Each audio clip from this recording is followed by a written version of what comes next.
What is going on, ladies and gentlemen? Welcome to the Casually FC call-in show. I'm accompanied by the Bridge Nation, aka Ahmed, aka Nation of Nations, aka Samu Nation, aka Adringa Nation, aka Duran Nation, aka you know your nations. I don't.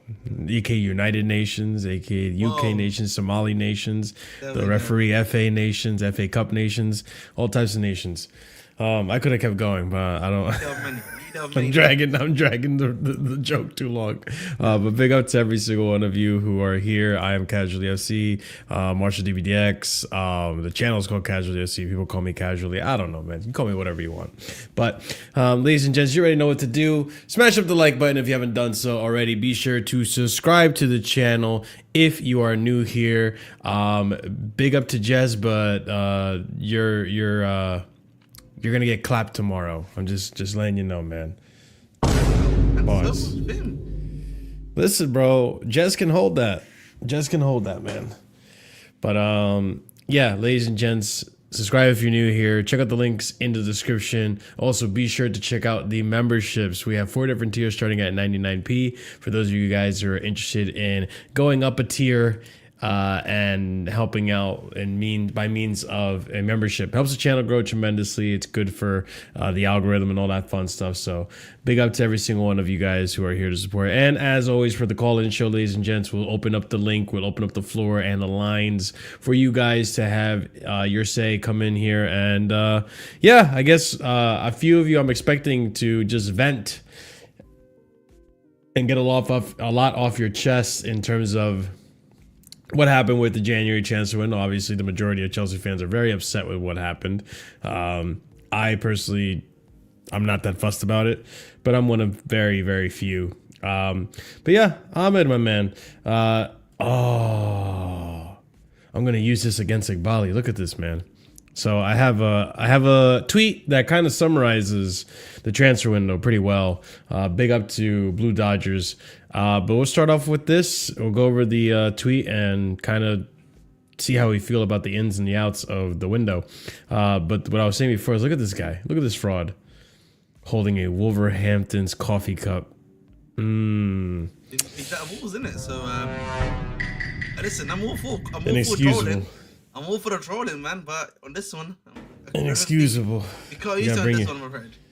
Gotta bring your own Chelsea cup, or at least a sticker to slap over it, something like that. Well, Ahmed, here we are. Obviously, an underwhelming window in terms of the expectations of the majority of the fan base, including yourself. Kind of, for me, it's bare minimum. But, you know, obviously we'll go with you. People know my point of view on the window. We'll go over it anyways again after you're done. But in terms of in and outs, we got the list of in and outs. Obviously the outs is much bigger than the ins. But let's go over the ins first. So the incomings in terms of transfers, we have Matis Omogu. Aaron El Somino recalled. You got Gabriel Solina also recalled from his Barnsley loan. Trevor Chalobah has also been recalled from his Crystal Palace loan. And David Datra Fofana recalled from his Gostepe loan. So Recall FC was the name of the game in this transfer window. The only signing we made was Matis. So there's that, you know, saving money on by recalls, you know. But obviously, we'll start off with your rating. What do you rate the incomings out of 10? I mean, I'm gonna rate the incomings plus some of the needs that we've also got as well. It has to be. I think Trevor Chalobah in general is definitely a positive. I think that's like probably takes it to me for like a 5 out of 10 probably. But in terms of incomings, because we actually need Trevor Chalobah, and I think he's probably one of our most solid defender. But other than that, it's really terrible. Like again, Mathis Amoga apparently it's come out in the last day or two. Don't expect him to play at all. Very little game time is expected for him. He's basically being trained up essentially for us. So pointless signing. In all due respect, you might as well have just got the free. You know what we did with Gusto, where we just brought him and send him back to on loan. We might as well just stand out this gentleman. Ansel Mino, obviously was already going to come here, so I don't really have that much to say. Although apparently he's not even a part of the PL squad. I don't know if you know that, Marshall. Yeah, I saw that on my way home, that apparently he's not registered for the EPL squad. He was supposed to go on loan to Marseille, but I guess we'll find out what exactly happened with that loan, whether or not paperwork went through. No, it's João Felix. It's the João Felix deal. In order to get the João Felix deal done, excuse me, we had to stop him from going to Marseille, essentially. That's what it is. And now he doesn't even, now he's not even the EPL, so again, Anselmino, might be a great player for all I know, but he's not going to be playing for me unless it's in the Conference League.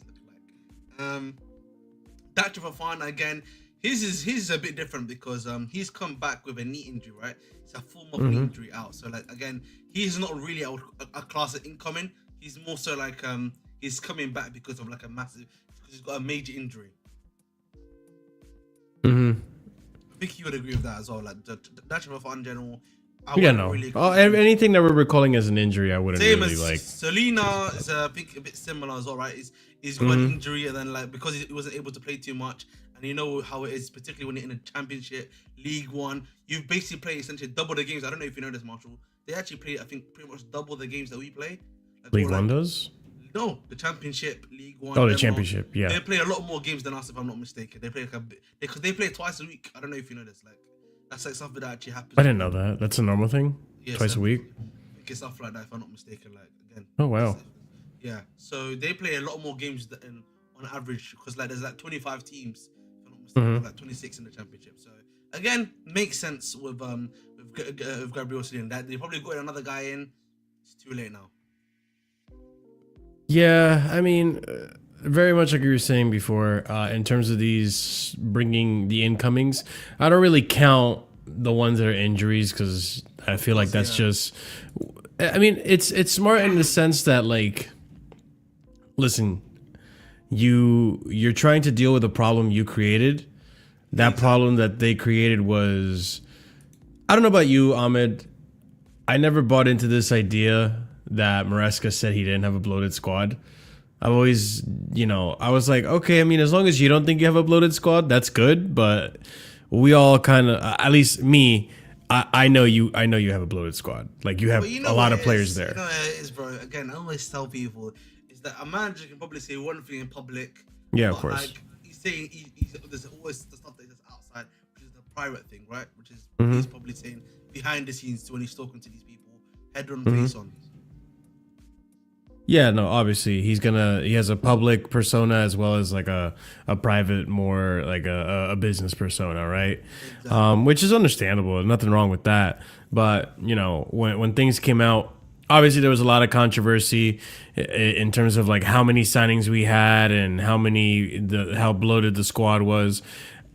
I never bought into this idea that Maresca said that he had 21 players and this and that. I was like, I kind of knew in the back of my mind that, yeah, you have a bloated squad, you're making do, and this is good business or transfer. This is a good transfer strategy in terms of trying to deal with it.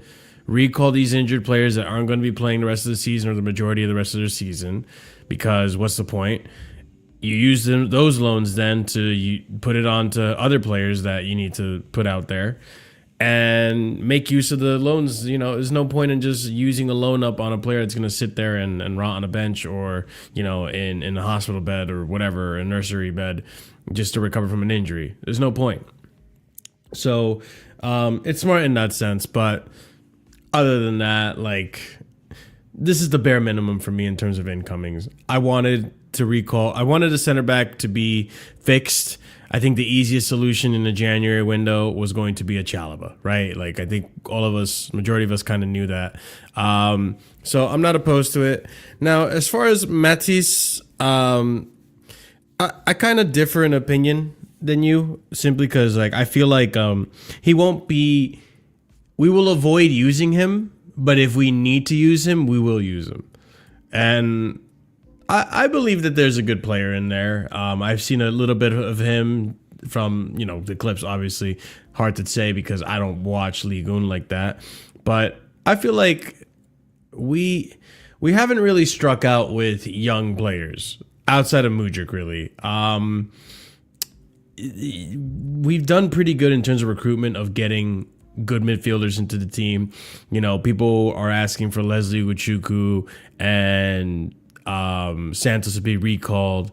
And I remember last season there was a call for them as well. There was a necessity or a want to have these players in the team, but they were 19 at the time as well. So I just don't see the difference between then versus now.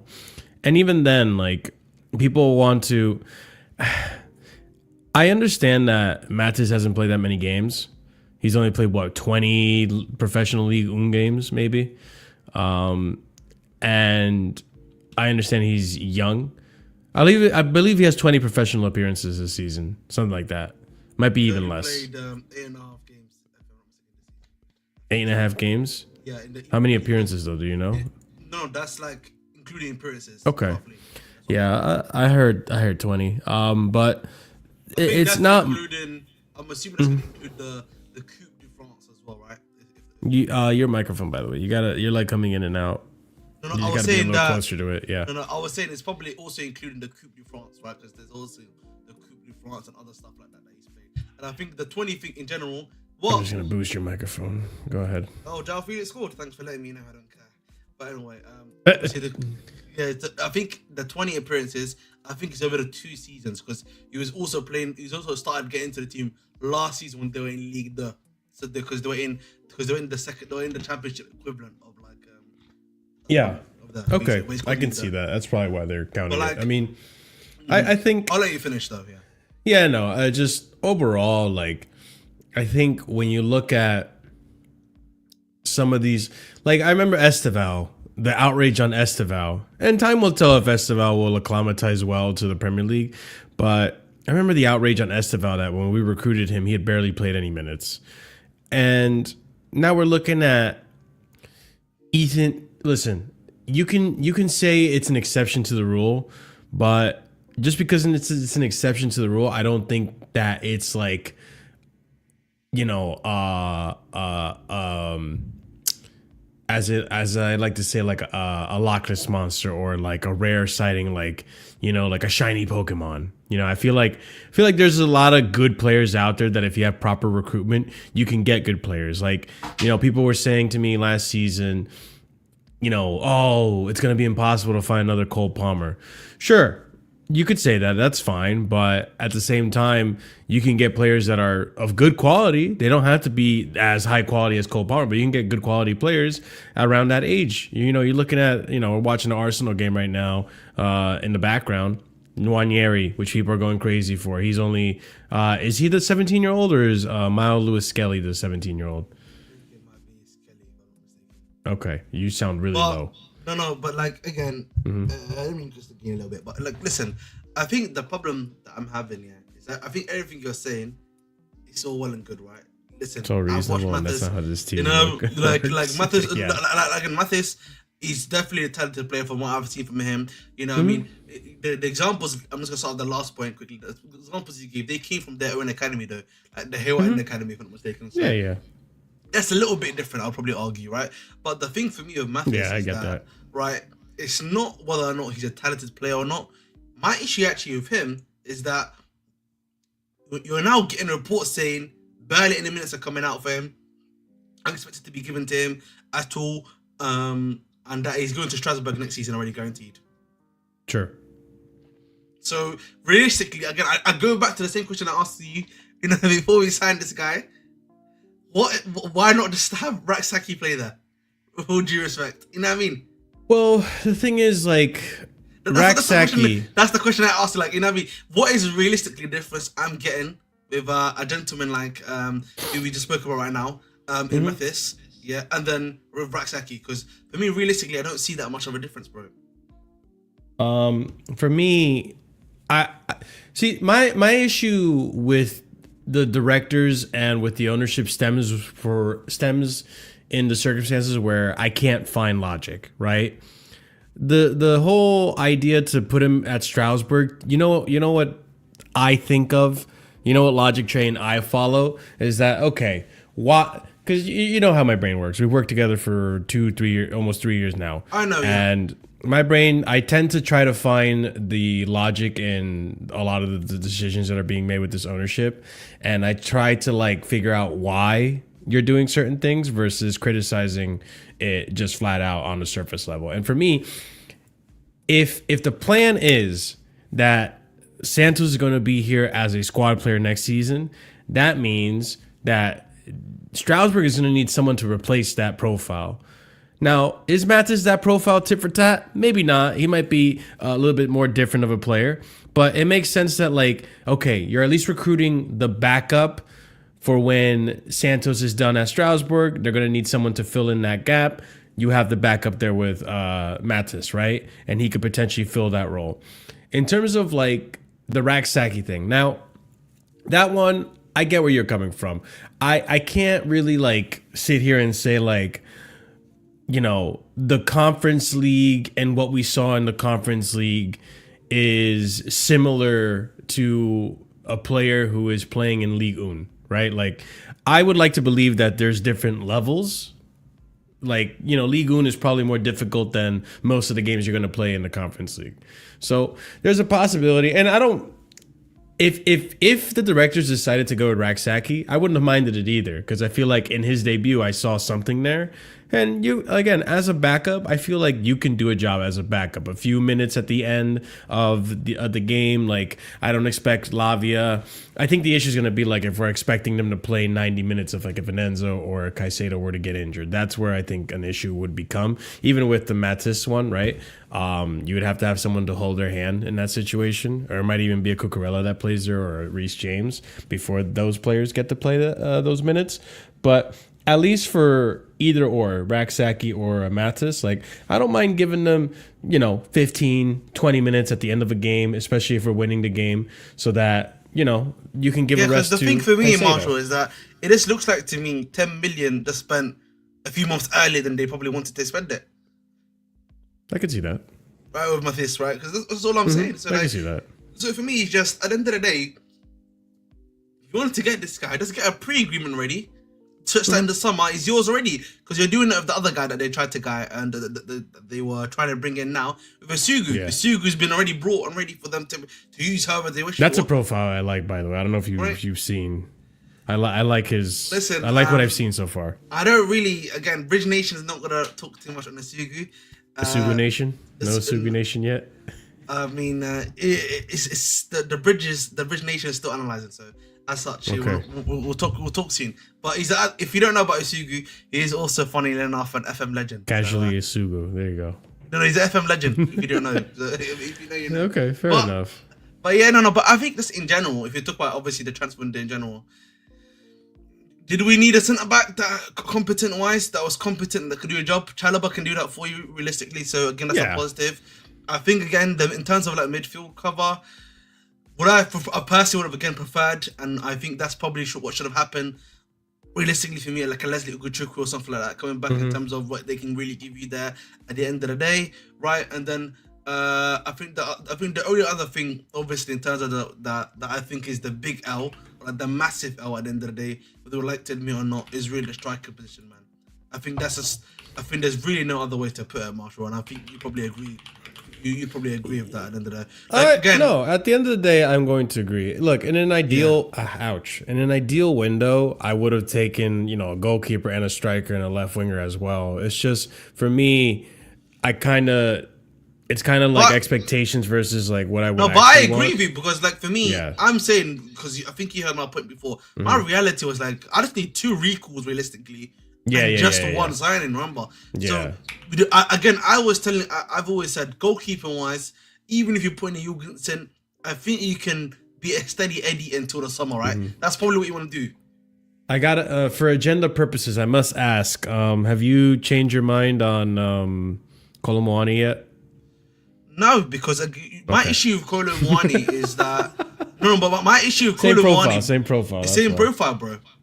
And yeah, I get that. I don't think it's an issue, but we disagree just on that. I feel like, you know, for me, I don't think it's an issue to have the same profile for me, the way I see it, it's like if you got a bunch of gears and each of them serves a purpose in a system, right? Then if one starts to get faulty like a Jackson, and you just replace it with someone that just fits right in, and you don't have to get used to a system. You already know what to expect from that player versus like an Nkunku who is a different profile, and like we're seeing how he struggles in games. So like that's the way. Can I give you an example, Marshall? Clear. Listen, yeah.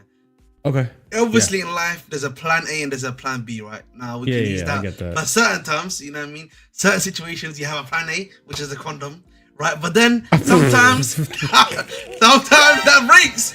And so, what do you need? You need the plan B. You know what I mean? So I'm just like, the point I'm trying to make is that I think particularly in football, that's a good example, but very graphic. Like, the point I'm trying to make, bro, is that at the end of the day, like, listen, in football, sometimes you have a way of playing, you have a style of play. You need to sometimes have that backup plan, the other type of guy that can do a different style of play that can really disorientate the other team. And that's why I always look at my other striker for, if that makes sense. Like, a good example I'll give you is like Tammy Abraham, and when you had Tammy Abraham and Olivier Giroud, right? Tammy Abraham was very similar, was a getting behind sort of guy, you know what I mean? That sort of thing. Didn't really have the heading ability, I would probably say, but Giroud had the heading ability. Much better hold up play. Really linked up well with the wingers, like allowed our wingers to get into the game a lot more, right? So that's what I'd probably say to you, bro, more than anything else. No, and I get that. I was actually surprised you gave it a 5 out of 10. Like I don't think that's unreasonable. I have heard people say 0 out of 10 in terms of the incomings. But a 5 out of 10, yeah, sure. I mean, I think that's actually pretty generous of you. The reason why I say 5 out of 10 again in terms of transfer window, in terms of incomers in particular, is because Trevor Chalobah is really just Trevor Chalobah for me. Because the rest of them, essentially, with all due respect, kind of like, they're not, but if they get, like, listen again, I'm willing to lose my potency, because I'm willing to bet they all play less than 100 minutes combined. Even 50, I could go 50. I could go 50 if I wanted to, but I'm gonna say for my own sake, after what happened with Mark Gui, because I said Gui's not gonna play 100 minutes, and then he decided to play like a great amount of minutes recently. So I'm gonna say 100 minutes probably, all combined. No, fair enough. Holy crap, Callum Wilson's about to come on. I haven't seen Callum Wilson all season. He's been out injured for a really long time. I mean, that guy's very injury prone. But Scott, big up, brother. In terms of the ins, obviously not the best window. People very disappointed, including yourself, in the window. What would you give it now that you see it in front of you on a scale of 1 to 10? The entire window, incomings and outgoings? Just incomings. We'll go over outgoings. Incomings is a 0. Like, it's a 0. See, there it is. All right. Fair enough. I mean, what would you have wanted? What could have happened in order to make this a 10 for you in terms of incomings? Striker. What needed to happen? Striker addressed properly. Well, it can't just be any striker, right? It has to be a specific That's striker. What I say. Striker addressed properly. Centre back addressed properly. Midfield addressed properly. Goalkeeper was never going to happen. That is what it is. Those 3 positions had to be addressed properly, and they weren't. So midfielder, you would have been happy with a recall of Leslie or Santos. I'd have been happy with a recall or a loan of someone who's actually good, like a Louise or that kind of midfielder. Okay. Striker, Osimhen, Gyökeres, Duran before he went Saudi, something like that. Centre back, address it properly. Chalobah, bringing Chalobah back, as much as I like him, is not the answer. And it doesn't matter because he doesn't even start, as we saw against what's it called, West Ham. So yeah, those 3 positions need to be addressed properly, and that's forgetting the loan situation, even not including the loan situation, the abysmal loan situation. But what centre back would you have been content with? Gehi, Lukeba. Crystal Palace was pretty reluctant Bissek. to sell. Yeah, those 2 are. Well, those other ones are reasonably good shouts. I think those are realistic. Maybe Zabani. Okay. Wait, Zabani plays. Wait, Zabani's not at. No, I'm thinking of. Yeah, I don't know if Bournemouth are going to be willing to negotiate that though, considering where they are. They're in contention for European spots. They're probably going to want to fight for that and have their strongest team. But the other ones, I can hear that. Lukeba and what was the other one you said? Bisek. I can see those being like doable. Gaming for life. I mean, I don't know. I don't know the For club me, the problem situation. is, I always say for me, we need to be a bit realistic in January, right? They are doable. For me, no, they're doable, but I don't think in January. I think more so in the summer. You can get both, and you could get either of those done in January. The problem, I would say, the only reason why I wouldn't say so, Lukeba was already injured, so it'd be kind of like bringing an injury guy, a guy that's injured already, into the team. Then with Bisek, it's Inter Milan, bro. You know what they're asking for. You know what I mean? Oh, Inter. Okay, yeah, fair Yeah, enough. I mean, that's the only thing. Like, you have to do that. Hang on. That's what I thought you needed. Is Lukeba actually injured? Because he you just said came he back. had Boniface last time. He just came back. He played. He just literally came back. That's why I knew about him. Okay.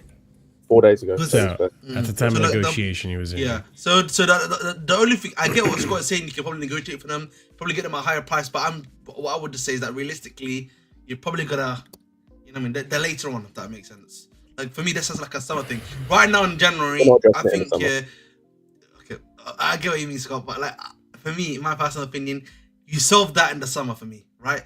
Those two, like I think for me, you needed one position realistically that had to be a game changer, and the other two you could have like solved. Having a Chalobah and Leslie Goodrick would have done you, I think, a good enough job for the next 6 months. Okay. Gaming for Life, big up. Welcome back to the channel. Welcome back to the call-in show, bro. Obviously, we're talking about the transfer window. Just in terms of the incomings, let's save the outgoings for later. Just in terms for the incomings, where do you stand on the? Okay, well, shit. Okay, never mind. Give me your reason. That's just not even a discussion. Two, the only Chalobah, that's the only main one I'd say. The rest, what about? Nah. Well, yeah, obviously the rest are just injury recalls. There's not really much going on there. What would you have wanted differently in order to make this a 10? We need a striker. That's all what we've been doing all summer, looking for a striker. That's the main position we need right now. Would you maybe not the best question to ask you. I feel like you're going to say yes, but would you have been okay with a Kolomwani on loan? No. Okay, never mind. Maybe you're just saying no because I said you were going to say yes, but who knows? No. We'll never know. Why not? He's a striker. I don't know. I've not heard about the kid. I don't know. I've never heard about him. I would want a striker that we've heard about and that's been scoring consistent. Because on loan, no. Because say if we brought him on loan and he decides not to join us, waste of money. Wait, why would it be a waste of money if he doesn't join us? Oh, you mean at the end of the season? Yeah. I mean, he's not someone I would want permanently. No, he'd be something to just give us an option. Well, Osimhen's agent lost his job after that whole deal, so I mean, doesn't say much about Osimhen's agent. He was very difficult to work with. And the idea was that we were going to share the wages with Napoli until we can afford his wages ourselves, or he earns his, actual Champions League wage if we get Champions League. But, I mean, yeah, so the striker issue, anything else would have made this a 10 out of 10 for you? We would have needed backup for Enzo and Caicedo because them two have been playing consistently. And one of them is going to, I'm predicting this right now, one of them is going to end up having a bad injury. A bad one, and they're going to be out for the rest of the season. I'm telling you this now. Because realistically, he doesn't trust Dewsbury Hall. He never trusts Felix. So we need a backup and probably a centre back, but we have a Chalobah. I would have taken the one in Crystal Palace, Guiu, or how you say his name. Gay? Gay, yeah, I would have taken him. Yeah, I think all of us would have taken him. For me, I think it would have been a very difficult signing to pull off. It would have, yeah. I don't think Crystal Palace were willing to really let go of Gay mid-season. And also on top of that, they would have probably asked for a lot more money than he's actually worth, considering they know our The situation. goalkeeper situation we can forget about because we signed so many goalkeepers and none of it's just worked except from Jorgensen and Petrovic. They're the only two who've been actually decent for us. Robert Sanchez, allow him with his fish fingers. Fish fingers is crazy. Do you know what? I at this point, I'd say Kepa is way better than Robert Sanchez. He wouldn't be making these mistakes. I don't know about way better. I don't know about not making these mistakes. He probably would have made mistakes, but just not. Who was it? Who else were we willing to? There was a left winger. Garnacho. Mm-hmm. Garnacho, yeah, I would have never taken that lesbian at my club. Pause. Wait, can you say that one more time? He said lesbian. Yeah. Called him a lesbian. No, I was distracted. Yes, I was. But what'd you say? One more time? Yeah, I said I would have never taken that lesbian at my club. Pause. Oh. Well, there's nothing to pause about there. No, I thought he said he would have taken Garnacho. No, I would have wait a never minute. taken. Did I really actually just hear that properly? Madrid's better than Garnacho. By the way, Arsenal got clapped by Newcastle, so we're not surprised there. Typical Arsenal. The donkey Havertz. There's your donkey Havertz. Yeah. Yeah. I just feel that this is the bare minimum for me. Like I keep reiterating. Who would have been your midfield backup? Because I feel like we skipped over that. Who would you have brought in as your midfield solution? I would have either recalled Santos or what's this other name from Southampton? Okuchaku. I would have maybe taken him back. Either one of them. I wouldn't mind. Okay. I wouldn't mind which, but yeah. I just disagree with that one with everyone, really. I just feel that these players want first team minutes and they're not going to be happy with that, and that's going to lead to other issues. Yeah, but even if we go out for a midfielder, we're still going to buy players who are like 19, 20 years old who are not going to get game time. We're just going to send on loan like that. You're also talking about someone in Leslie who spent most of the season not playing any minutes, so I don't think it really matters. I mean, I'm sure feel like if you're starting to get minutes and then all of a sudden you get that stripped away from you, you probably feel some type of way. So, I don't know. That's just all theory and all that stuff. Talk to me. What's up? I also, respectfully to all these players, don't give a shit. Like, I care about Chelsea first and foremost. Like, and if Leslie's better than that guy we signed. Miles better. Mm-hmm. Miles better. Better. No. Yeah. You say that though, Scott, but you know, at the same time, actually, I don't know if you were banging the war drums for Vega, but at the same time, like I don't know if you would have been happy if all of a sudden these guys like, yeah, Santos wants to leave Chelsea because he wants first team minutes, so on and so forth, and he's not getting it at Chelsea. No, but Santos is different, right? Santos I would not have recalled. I'd like to have recalled him, but at the same time, like, I understand why we didn't recall Santos because he's getting minutes, and the plan apparently is to have him integrated over the summer, which makes sense. Leslie, there's no argument for. If you'd record him on the 1st of January, he would have started for Juric one game if you'd have recorded him on the 1st. As it happens, you left it and he then proceeded to start many more. So actually, if we record him on the 1st, your argument about game time wouldn't have mattered because he still would have only started one game.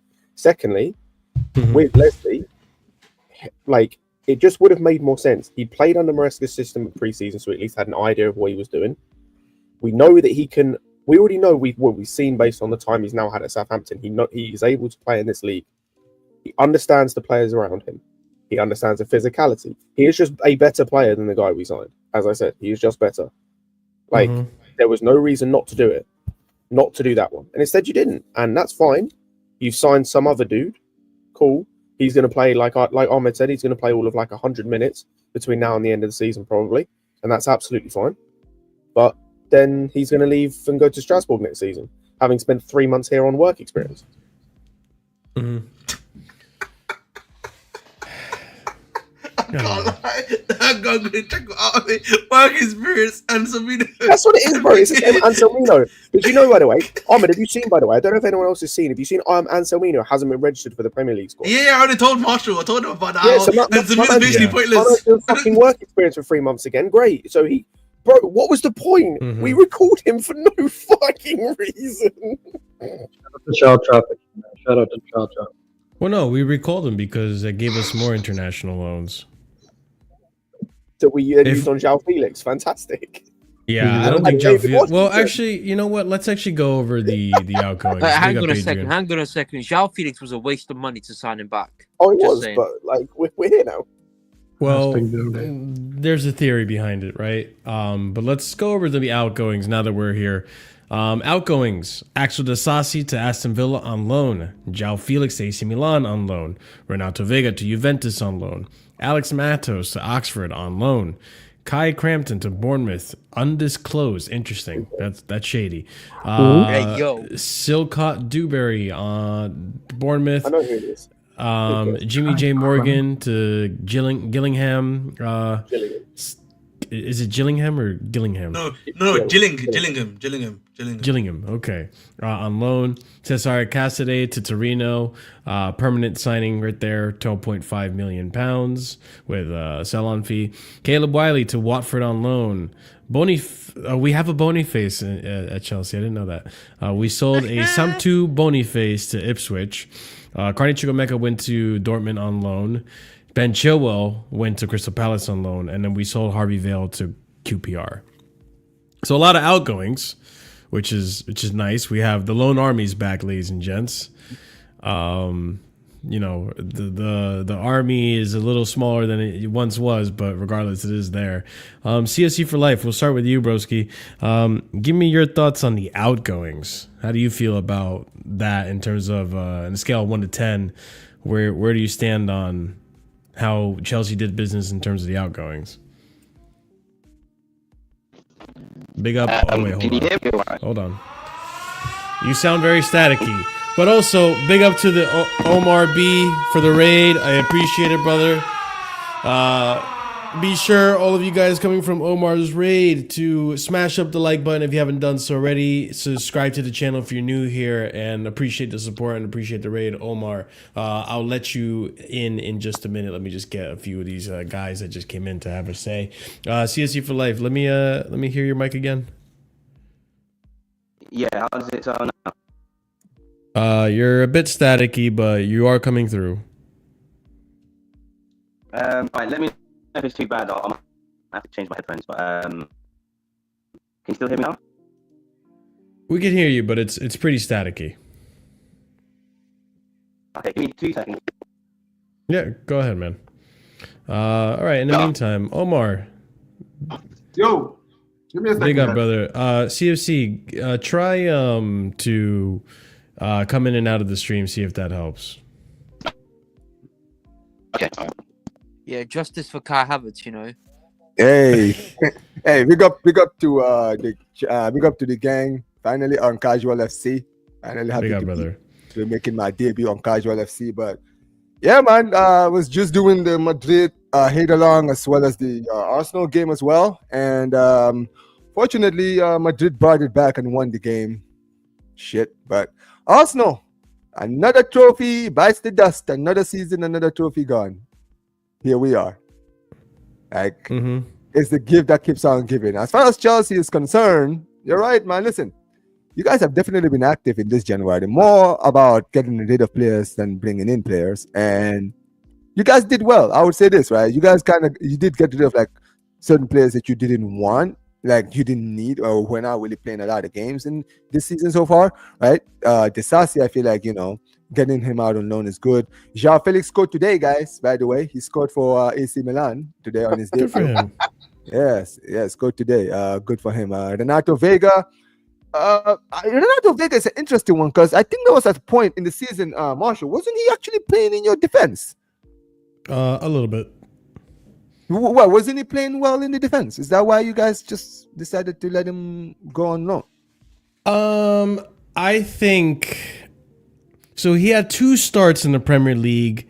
He played the majority of his games in the Conference League and had a few substitution minutes in the Prem. I think he overall played maybe 500 to 400 and change minutes for Chelsea. And funnily enough, he was being used Malo Gusto was being used more as a backup left back than he was, and he is a left back, which is very strange to me. The other thing too is that he got a call up to Portugal once he came to Chelsea, and apparently Roberto Martinez wants to see him play as a center back option and bring him into the World Cup, but he needs to play more minutes. So I think that being an influence did make him make the decision that he wants to go and seek more starting minutes, which obviously wasn't the original idea. He was going to be a backup. I'm not going to believe anyone that sits here and tells me or tries to gaslight me into thinking that he was going to come into this team that had Marc Cucurella and get rotational minutes with Marc Cucurella. Like, if Marc Cucurella's fit, he starts, bro. Yeah. No, for sure, for sure. And look, I see your point, and you're right. I did remember he did play for Real Madrid against Poland in the Nations League. I remember he played, and yeah, it clearly seems that I think Roberto Martinez is definitely a big fan of him because I've seen him play him a lot. But I'll say this for sure, right? I guess maybe for the sake of like maybe his career, maybe he kind of looked at it and says, "I do want to get into the World Cup team." And if he does play well at Juventus, you could either Juventus might decide to keep him permanently, or maybe next season Maresca might consider. Because the thing is, when I look at you currently in your team right now, I feel like your defense is really, it's just one of those, right? Your defense is like this. You understand what I'm saying, right? Like guys like Cowell and haven't really cemented their places. Fofana is always having injury problems, right? Who else am I missing? You guys have like guys like Kukulera, Disasi is not playing well. Badia Shield, like is he? I haven't seen Badia Shield in a while. He's been injured. Yeah, so there you go. So right, so defensively, you guys haven't really been having the best of luck in defense with injuries and players being out of form as well. So if he does play well for Juventus and actually cements himself over there, one or two things might happen. You might end up selling him, or you might end up just deciding, you know what, maybe this guy has really proven, maybe he might actually warrant a spot in the defense. But in any case, I think that it was a good move for him, because I'll be honest, Juventus definitely needed. They were desperate. They were desperate. Like they wanted to sign. They were trying to sign Araujo from us, but that whole thing kind of fell through when Araujo signed a new contract, right? They looked like they were trying to go in for Tomori, but I guess they decided to go against that. Todibo obviously is one that they were trying to see if they could maybe, because he was having problems with. What the hell happened to Todibo at West Ham, right? Yeah, it's because he fell out with Lopetegui. He fell out with him, and basically I think Potter has actually spoken to Todibo, and I think he's actually convinced him to stick around. So I think that's why they didn't decide to go in for him. But Renato Vega is not a bad option, to be honest. It really isn't. No. So at the end of the day, we'll see what happens. But players like Alex Mato, I don't really know much about them. This guy Trumpton guy, has he even played for you guys? I don't know who the fuck that guy is. I'll be so honest with you. No idea who he is. But Casade has left on a permanent deal. Yeah. That's interesting. I thought he was out on loan. He was on loan these last 2 seasons. We recalled him. Like, that was one of the more poorly handled young recruitments that we got. He went on loan in Reading 2 seasons ago. Then we loaned him out to Leicester last season. Got recalled because apparently Pochettino needed a tall player or whatever that can, I don't know. And he played 2 minutes or 2 games as a sub, maybe 1 as a starter, and then barely saw him. So we recalled him for no reason. And then this season we couldn't loan him out, so he was stuck with our first team and played a few Conference League minutes. I think he started like 2 or 3 Conference League matches, maybe 4. But then overall, just not enough minutes here, so it was better off just selling him. I hear that. I'll say this for sure. When it comes to Casade, for him in general, he's a player who I actually think had a lot of potential, because I saw him with the Italian team in the Under-20 World Cup a few years ago. I think was it 2023? Because I wish Curry probably would hear this, but yeah, go ahead. Yeah, I remember I was watching, because Gambia were in it, and I was watching Gambia. I was watching the US as well, in that tournament. But Casadei, he was playing well for Italy. Italy, I think they went to the final and lost to Uruguay, I think, in the final. And Casadei was like their best player. And I thought, you know what, this kid is actually has so much potential, and especially in this current Chelsea team where they're really like there's a strong emphasis on like the younger players. I thought that he was one of those guys who maybe on the pitch might be giving some minutes, but then you guys loaned them out to Leicester, like you said, right? And this season, clearly, like Maresca doesn't really rate him at all. So, yeah, I think for the sake of his career, it's good that he has left. Yeah. I mean, I don't even know if it's so much if he rates him. It's like you can't expect him to get ahead of Enzo Caicedo or Lavia. You know, you have so much, strong options in terms of starters. It's hard to get into this team. I guess from an outsider's point of view, Omar, what would you rate the Well, actually, what would you rate the incomings? And then I'll ask you what you rate the outgoings. In terms of incomings, the real ones are really just Omogu, who we just purchased, and Chalaba. The rest of these guys are, not even first teamers or whatever. Yeah, I'm not gonna lie. It's a meh transfer window. Let's be real, it's a meh. Like we said this last time when we were on American Waffle Idiots.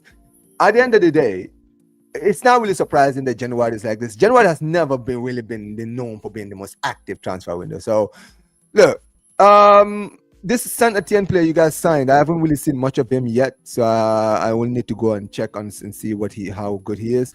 This player you guys got in from he's one of your players who you guys have been recalling a lot of players out on loan, right? So you recall Solina, the American injury. And I think he got recalled because he's just going to train under Chelsea now instead of actually playing. This is ridiculous. Like, I don't understand why you guys keep players just getting recalled. This is ridiculous. But honestly, I would probably just say a 3, to be honest.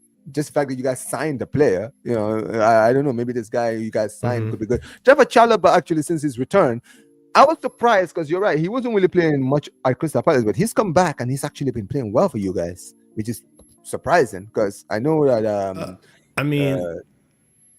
I don't know about that because he had a great game when he returned against Wolves. Against Wolves. There's an argument for the next game. It should really be Tosin and Chalobah just to try to repeat that performance. Because sorry guys, just quickly, can you not hear the high pitched noise? I can hear like a high pitched noise. Yeah, it's not too loud, but I can hear it. I don't hear it. I can hear. I can hear it too, but it's not too loud. So what? I can. It's like a tee. It's like some. Yeah, you can hear something go. Yeah, stop now. Yeah, it's gone. It's gone now. It's gone. Yeah, it's gone. Oh, CSC for it's CSC for Life's microphone, but I don't hear it. But it's fine. It's not too loud. We'll just keep you muted until you need to speak. Yeah, until you need to speak. CSC for Life. We'll just keep you muted. Okay. I mean. Yeah, so Levi Colwell and Chalobah, they were completely run rampant against Man City. So Chalobah had a bad defensive error in that one too that cost us that last goal. Levi Colwell was just horrible in the night in general, including for that last goal. So. I did talk about this on Javon's channel, the Sideline View, and I did say, probably going forward, we should probably try the center back pairing of Tosin and Chalobah. I don't want to rotate the pairing too much. I want to try to keep consistent just because that usually you need a helps fixed out. Center back. That's the thing. Yeah. I think, and Levi Colwell was that guy, but it's just he's not playing well. He's been exposed a lot more since Fofana's been injured. I'll say this because I've had a similar problem at my club this season with like injuries in our defense, right? Where we kind of only had like 2 center backs fit most of the season, right? So we had Inigo and Kobashi who were like the only ones fit. Like the rest of the Araujo, Christensen, everyone was out injured. You understand what I'm saying, right? And they were the only consistent ones. Like in January, things kind of changed because Araujo returned. Christensen had another 4 setback again and again. Another one. It's like the second one he's had now, and he's out for this month as well. But I'll say this, right? It's always important to always have like one fixed center back where you can be like, all right, these are the 2 center backs we're gonna go with for most of the season, right? Or for the rest of the season. So if Tosun and Chalobah is what you think, I think Enzo Maresca should be very like straightforward and say, all right, cool. Whatever happens, these are the 2 center backs who I'm going to play unless it's so drastic that I need to get rid of one of them because one of them is playing so badly they're holding the team back. Right, I am not getting rid of this 2 center back managers because if you do that, it will basically give the kick to the butt to players like Will, who'll be like, all right, cool, I've lost my place now. I actually need to now get serious with it because I feel like this constant rotation, like you mentioned, Marshall, it's not going to help because everyone will be like, well, listen, if this guy doesn't play well, I'll just get back in the team later. You understand what I'm saying? But when you sit there and say, all right, cool, this is the center back manager we're going because these guys are actually the only ones who are actually doing something. You guys are all being inconsistent. Everyone's going to be like, all right, cool, we need to actually start playing well or else we're going to lose our place in this team. You understand what I'm saying? So yeah, no, I get it. Before I ask you about the outgoings, CSC for life. Hopefully your microphone's all fixed up and you're all situated. Give me your thoughts on the outgoings. Where do you rate it on a scale of 1 to 10? Are you talking about me? CFC for life. Oh, CFC for life. Guy underneath you. Yeah. All right. Oh, that's Guy. Actually. How's it? Guy underneath. How does it sound now? Is it still the same? Better. It's Much better better. now. It's much better. Okay. Did you say what rating do I give it out of 10? The outgoings, yeah. Um, No, the outgoings, the one on my screen right now. There's not really much I can sort of rate that because like some of these players haven't really played, and Felix came in for a little bit and then we've loaned him out. So I'm not really, I don't know. Like I'm just more confused about the strategy that we're taking because I'm like, I agree with that. What's the point? Because I'm thinking, why did we buy some of these players in the first place if I agree. we didn't think it was going to suit the manager? So I don't know. It's just a bit weird. Like I get it. Like we're trying to make money, but then instead of asking you to rate it, then how do you feel like we've weakened our squad as a result of these loanings and some of the players that have been sold? I think in a way we have, because let's say for instance we lose Jackson and Palmer, yeah. Then what are we gonna do then? We're gonna bring in Kunku and then Gui, but then we could have had Felix there. And then for instance, say we have a left back injured, we could have had Vega there. So now we're gonna have to put Gusto or maybe Reece James or someone like that. So then it kind of messes up with the left back situation. So I'm just kind of confused, like what are we kind of thinking? And I get we've got a big massive squad, but then how does it look for like other players that we bring in? Let's say we bring in Kendry Paez and I forgot the Brazilian guy's name next season. Esteval. How do we know that Esteval? Yeah, how do we know that they're going to get opportunities? What happens if we loan them out? Because I know we don't really know. Like I don't think we're going to do that, obviously, but I just feel like it's like a scattergun approach. Like we're trying to get all the best youngers, and then we're loaning them out, and then we're not really giving them time to develop. So then it just confuses. It's just confusing me, and then I don't think the manager even knows what's really going on. And then everyone blames the sporting directors. Obviously, yeah, we're going to do that, but then at the same time, it's the board as well, though, because you can get rid of these sporting directors, but if the board say, "Oh, I want players that are 23 and under," the new sporting director is going to do this. He's just going to look at 23 and under. So I'm obviously going to blame the sporting directors, but at the same time, it's the board that are also pushing this because if they say go ahead. Sorry. No, that's all right. So for me, it's like I don't know what the board are doing because I remember last season I saw an interview with Mario Melchior, who used to play for Chelsea back in the day, and he said he spoke to the owners. Yeah, he said to one of the he basically said he spoke to the owners last year, and they basically said, "Oh, we know the mistake we made with not getting a striker, right?" And that was last year. So what's happening with the striker? We still haven't got one. So for me, it's like the board are just saying one thing, but they're not really actually fixing the squad. And don't get me wrong, they have brought in players, so I can't really get at them too much. But then, I don't know, it just looks like we're changing so much. And it's like, we need stability first, because if we really want to like reach where some of these big clubs are and winning trophies, then I feel like we just need to get our approach sorted out and stop loaning out so many players, because then we're going to get young players that probably won't ever want to come here if they keep seeing us moving all these youngsters and so many unhappy players. Because who would want to really sign if you're going to just keep getting loaned out all the time? You're going to get frustrated. So I just feel like we just need to calm it down a little bit and try and develop some of the players that we have. Yeah, I mean, I don't completely disagree. That's where, like, me, Scott, Ahmed, I think we all came into this agreement that a lot of it has to do with the fact that we still haven't fleshed out the whole multi-club model thing, right? In an ideal world, that multi-club model would work out so much better because we're seeing how Andre Santos is developing, right? We're seeing how it's benefiting us in terms of, potential players and what, having them play under the same or a similar system to what our current manager is doing, or our current head coach, I had to say.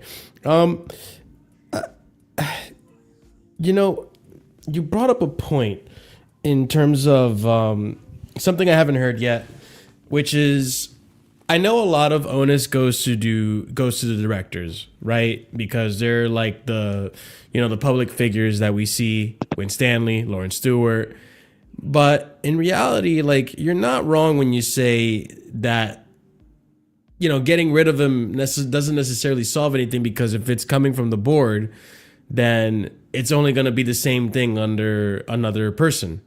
So, for example, if it was a Vavel or a whatnot, someone else, they would probably be following the same model if that's what they're being instructed to do. And rumor has it that it's Iqbali that wants to do this youth model and farming system, and that Bowley wants a mix of one and the other.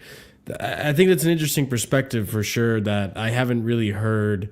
And it's actually pretty, I could see that. Like, it's more than just the directors at this point. So maybe even sacking them wouldn't even solve much of anything. Oliver, what's up, brother? I mean, talk to me. You kind of stepped into the conversation while, we were getting through it. I'm sure you heard what was said. Carl, I haven't really been watching the stream up until now. I've been busy. So, yeah, do your thing, man. Can you just give me a quick rundown of what's going on?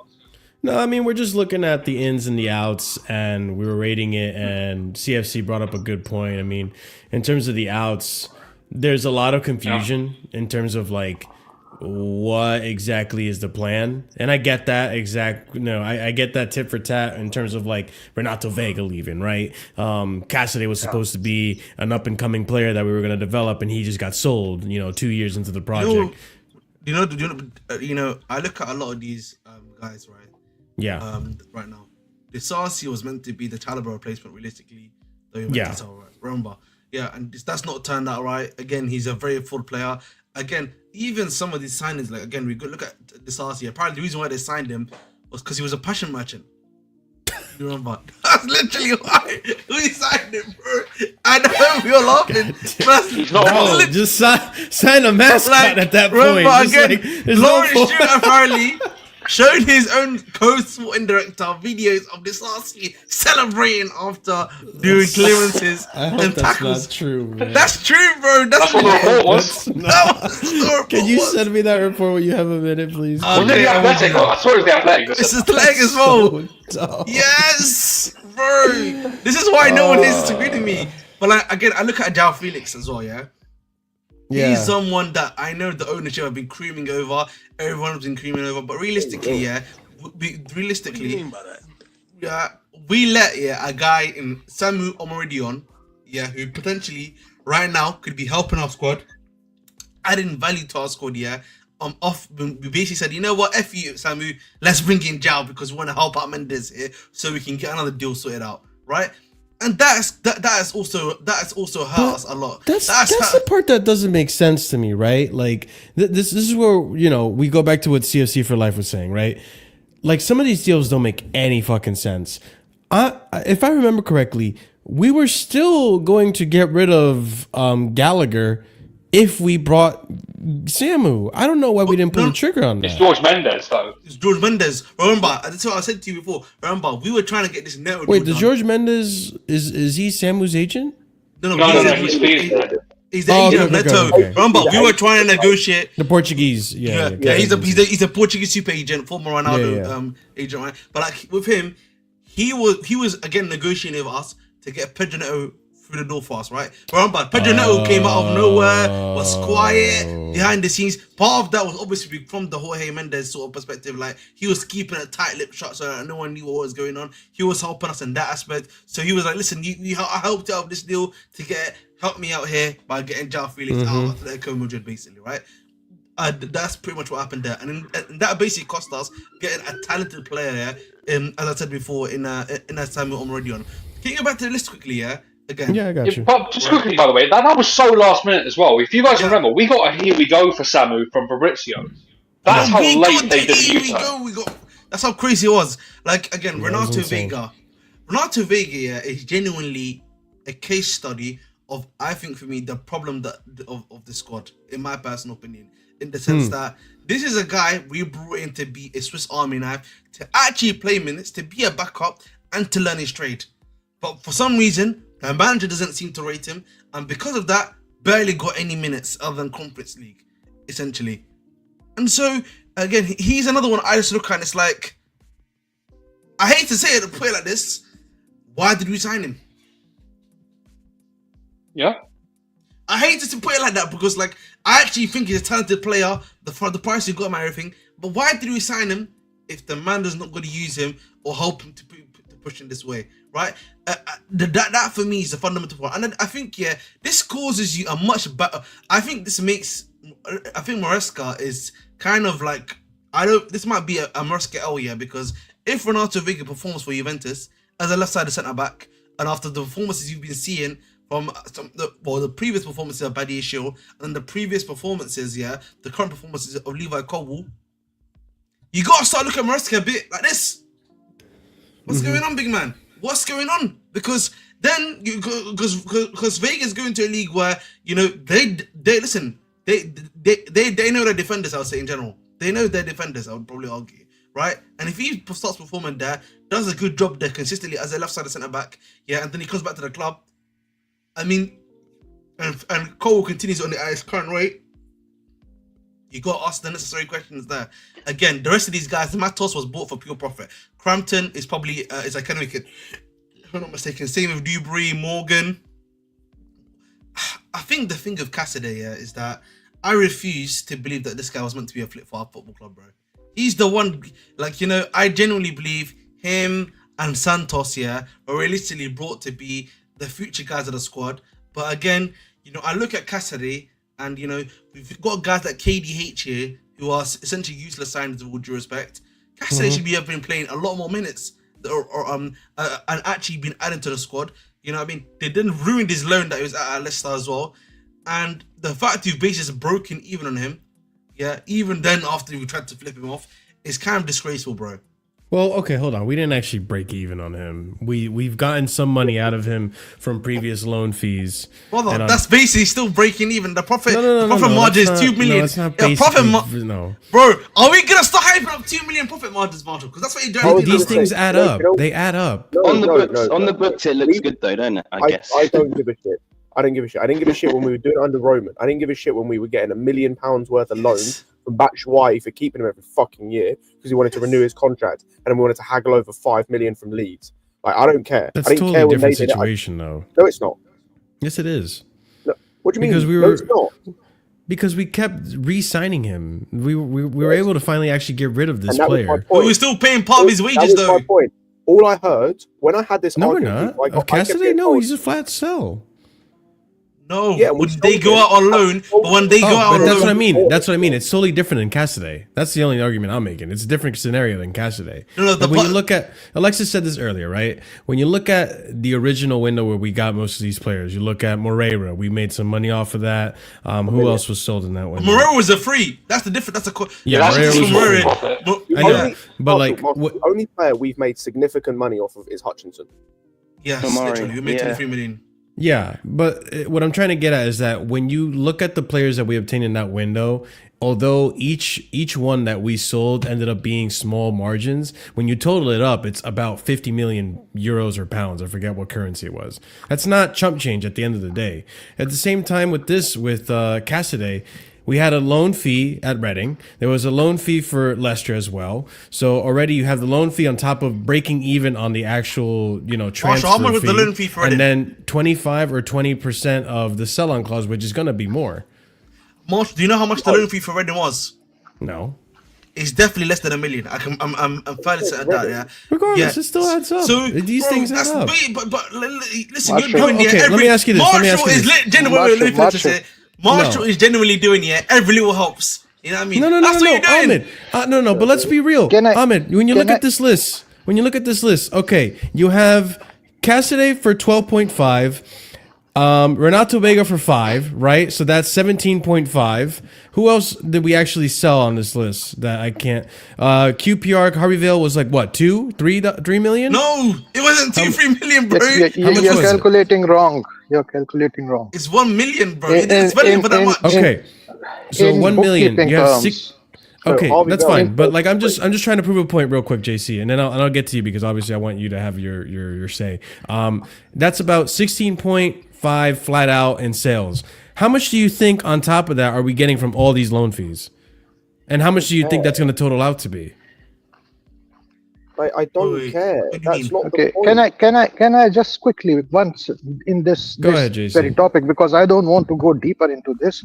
I wanted to I mean, talk we're talking about something the else. transfer window, so I mean, Yeah, we're gonna- this but is like what's gonna be. Cassidy, we made substantial profit because he's been here for 2 years, and it's an asset which depreciates every year, and we get that depreciation value partly from his loans, and we also have cost of operation, which is going to happen if we are going to have players playing in conference league and all. So his cost for the time he spent here was well spent, and the asset depreciation means his real value or the residual value on balance sheet was much less than his purchase price. We made substantial profit on a player who was just crossing that young potential threshold at a time when he has to deliver, but we have plethora of midfield talent. So before it gets too late, we make good profit. It's not just 2 million, it's more than that. It's 2 million. No, but it's not. okay, That's the what? thing. Okay, Like, I'll real now quick, put the JC, figures. before you go, like Let- real quick, I let just me- want to point out something here. I know, like as fans, we don't give a shit about the accounting side of this thing. We don't give a shit about FFP, PSR, whatever the financial rules might be or regulations. We don't give a shit about the profits. We don't give a shit about the negatives and stuff. But you say that up until we become Inter. You say that up until we become too broke to actually buy players because we have to make up for losses. Well, you say that until we have to actually start selling part of New Camp, and we say that until we have to start pulling levers. I mean, we already did that though, haven't we? We already did that, bro. We made no, around no, we 5-6 haven't. No, we haven't. Don't million. We exaggerate. sold the hotels that We can calculate. Yeah, that's part of the problem. We have to get back into Champions League so that we can make profit, and at the same time, like you have to understand, like. Yeah, we kind of have to penny pinch because we don't have nearly as much money as you think. Guys, we were 1 billion We in made debt when around Roman 5-6 sold the club. million. We made around 5 You million were. only We were on 1 that. billion in debt when Roman sold the club. But He we forgave. owed it to ourselves. We owed it to him. That's the difference. He wrote that off. He wiped the debt. Yes, We he had no did. debt. But that's the point. How do you get to that debt? But the problem Let me is, give- Marshall, that debt. to him. We owed it to the owner himself. Owed it to himself. That's the difference, right? I think my issue is, Marshall, right? We do have a model to create money. Like obviously, we've got a good academy which already generates. Okay. Wait. Before you go, I have to stop you there. You say we have a model. Two things. You say we have a model to create money. Yes. When Roman sold the club, all of it came out of his own pocket.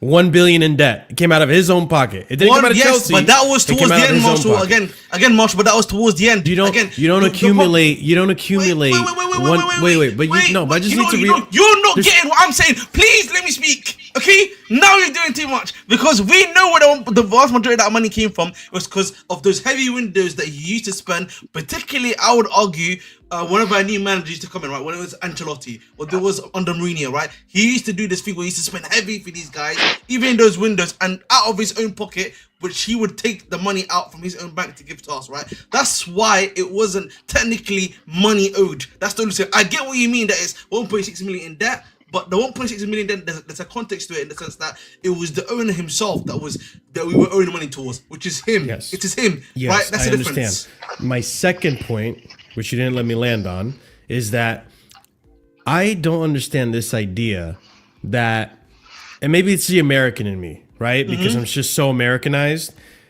Why can't an owner of a club actually make profit from the club he fucking owns? Why is that such a hard concept for people to understand? But Marshall, Like- we don't even need to Nah, make a that's the profit right difference. now. Marshall, add to that, we just sharpened our knives to go heavy in summers again. The You know, problem is, Marshall. basically Go ahead, every bro. club in world football makes a loss. Yeah, 80% of all Yeah, clubs make a loss. That's 80%. that's not a thing to admire. No, but I'm that's just the looking at these reality. big No, clubs. that's the reality of no, this but sport.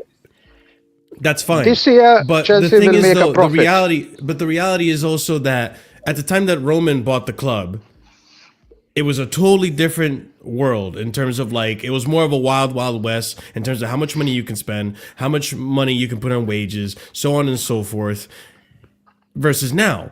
And listen, I won't be surprised. I will not be surprised if next season we hear, maybe like a transfer ban or financial punishments towards Man City. The verdict is still out on that. There's rumors still going out that nothing's going to happen. I don't know. I'm going to wait till the actual verdict comes out on that because there's a lot of shady stuff going on in that situation. I also look at how Serie A used to be as a league, and how a lot of those clubs and the way they ran have kind of just ran themselves to the ground. All these clubs are in financial debt, and look at how poor the Serie A has declined. It's as a result. Can I ask you a Look at question, Liga Marshall? and all these Marshall, other clubs. let me ask you this question, yeah? Do Chelsea have an issue when it comes to spending money on buying players? Just like transfer fee wise. I've not seen any issue under this current ownership when it comes to trying to buy players for a certain amount of money. Yes or no? Yeah, I don't because think we sold a lot. No. We have to stay within PSR. Wait. Please let me speak, bro. Yeah, we have never had an issue with that, and a lot of that has had to do with what Abramovich was able to do really well towards the end, and what the ownership was able to capitalize off, which was that our academy really became a bit more of a bigger powerhouse that allowed us to start selling these guys to help us with the PSR thing. Yes or no? Sure. Right? That's Yeah. part of it. So that's helped us. Obviously, there's this other model they're trying to create now. The wages The- too, by the way, the new the- wage model. The new wage model, plus some of this new up and coming young kid stuff, which they still haven't completed, which is part of the reason why there's some issues going on right now. But in general, I don't think that there's an issue transfer. We were selling academy players under Abramovich as well. Yes, that's all, bro. I just said that right now. Yeah, but like my There's issue is you got to balance it. Yeah. The problem is we having right now is not transfer fee related. When we try to go for these guys, yeah, we can slack the money down, but then our wage structure is now hampering us from then getting maybe some of these more elite guys that might be requiring a bit more money because our wage structure does not necessarily allow that a lot of things to occur in its current state, possibly, right? Maybe That's if UCL football comes debatable. no, if we get UCL football, then maybe. But That's as of right now, debatable. That's but debatable. there's also other ways to make money, right? Winning trophies.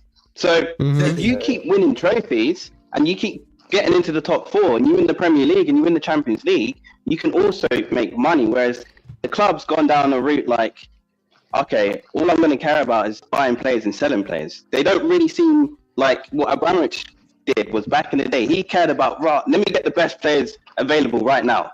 I want to win right now. I don't want to win in 10 years' time or 5. I want to win today.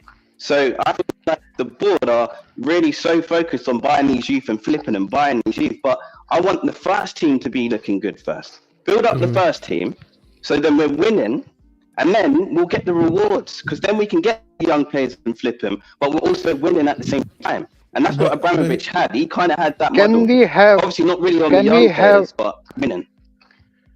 Can we have a clear definition of best player? Okay, so what I mean is, if you look at the best players in the world, for instance, if the top players in every position, right?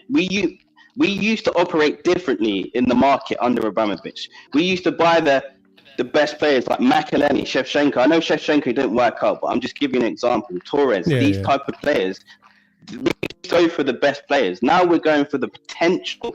These players, what they could be in 2 years' time, 3 years' time. Now, So what I'm saying is, can I ask follow-up question? Best player in a fixed position is very rigid football. Football has moved on. No, but I'm not really looking at it in the senses.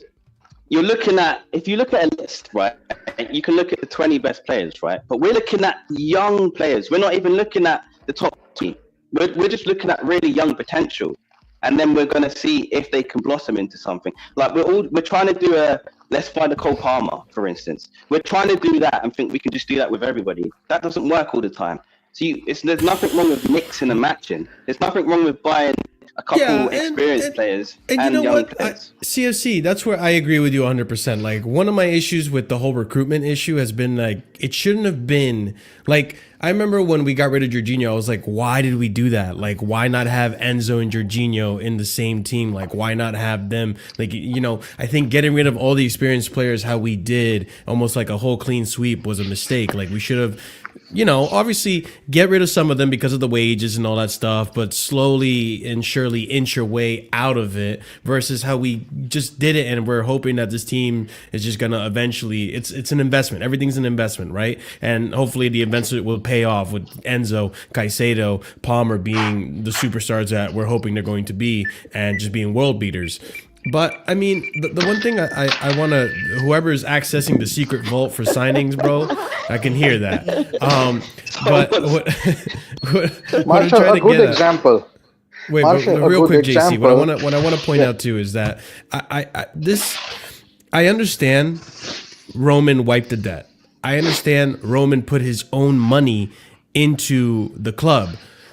However, outside of Sheikh Mansour, let's be honest, these owners are unicorns in the industry.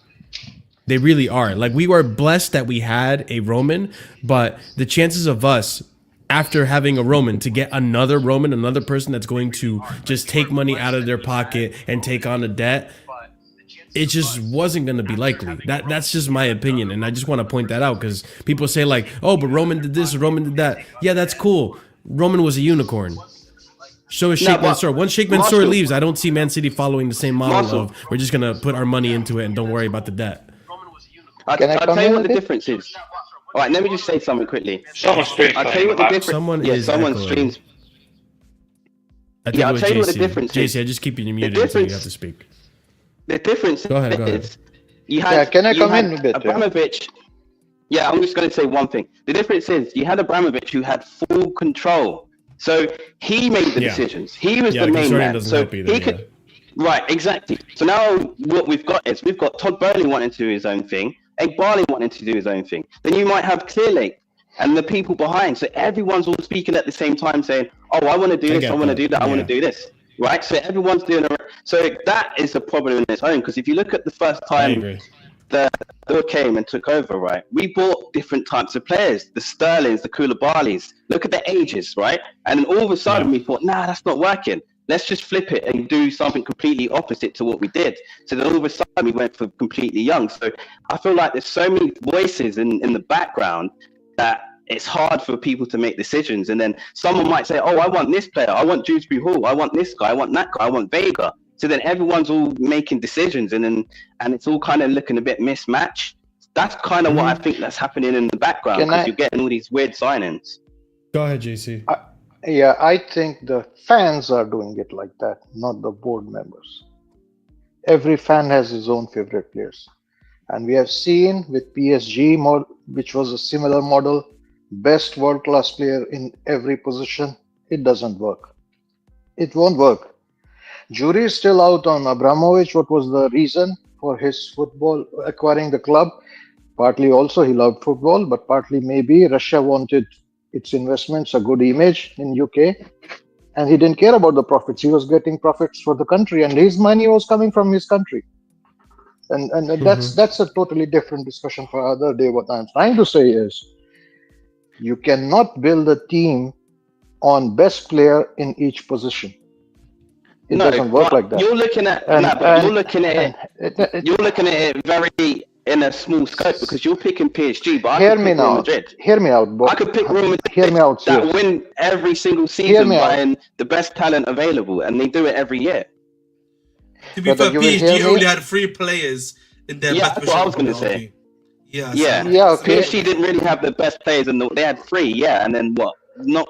They have had the a- best players in every position. They had been trying to do that, and it didn't work. And to be honest, if you ask Abramovich why was it not happening again and again over last 5 years of his tenure, he was not the richest owner anymore. He was competing against nation states with oil money and everything. He couldn't sustain it. So he built a system of building an academy, growing the young talent. And if the talent works, fine. If it doesn't work, sell him and generate additional profit because the stadium doesn't generate enough. As for the current board of directors and decisions they are taking, I think we have to listen face value whatever they say and what Maresca says. And what I see is primarily same things. All of them are saying they need players like Swiss Army and knives. Right. And if a player like Vega says, I want to play like center back, that's a problem. Like okay, I mean, you will sometimes play, maybe you will, but it's the manager who decides. And then he decides to go, he goes, no problem. Because the first rule is you have to be wanting to be here. I disagree in that. I think let Scott go because Scott's probably that's what they been want. wanting to say something. Then we're never going to be successful. That's not how you build a successful team. Yeah, you do not build a exactly. successful team by having 11 Swiss Army knives on the football pitch. That does not work. It never has worked. You need to have guys that are specialists in position. Can I answer that? Can I give an? No. Let me ask a question. How did City go? How did City go from where they were to being treble winners and winning the Champions League? And how are they going now? They are buying young. Ask the question. How did they do that? They went and bought the best striker in the world. Not a Swiss Army knife. They bought the best specialist striker in the world. Yeah, they did. Cool. And that was one position. But that was one position. That was one position. No, not really. I'll give you. That's not really. Define their whole transfer policy on. How many players? No. Now let me, guys, come on. Like, hear the other side as well. If you are really genuinely wanting me to speak, that's one player. That's not a clear, defined strategy. They have purchased in this season, this window, younger players. They have been selling well and not buying timely, so they suffered. They didn't have backup options. And Pep has been on record to say, we have to go like Chelsea. We have to have bigger squads. We have to have young guys who run more. Chelsea is already there. So he did this season, this window like that. Only this 25 years old, one guy he bought. He's the oldest guy he has bought. But the others are 20 or something like that. And these players,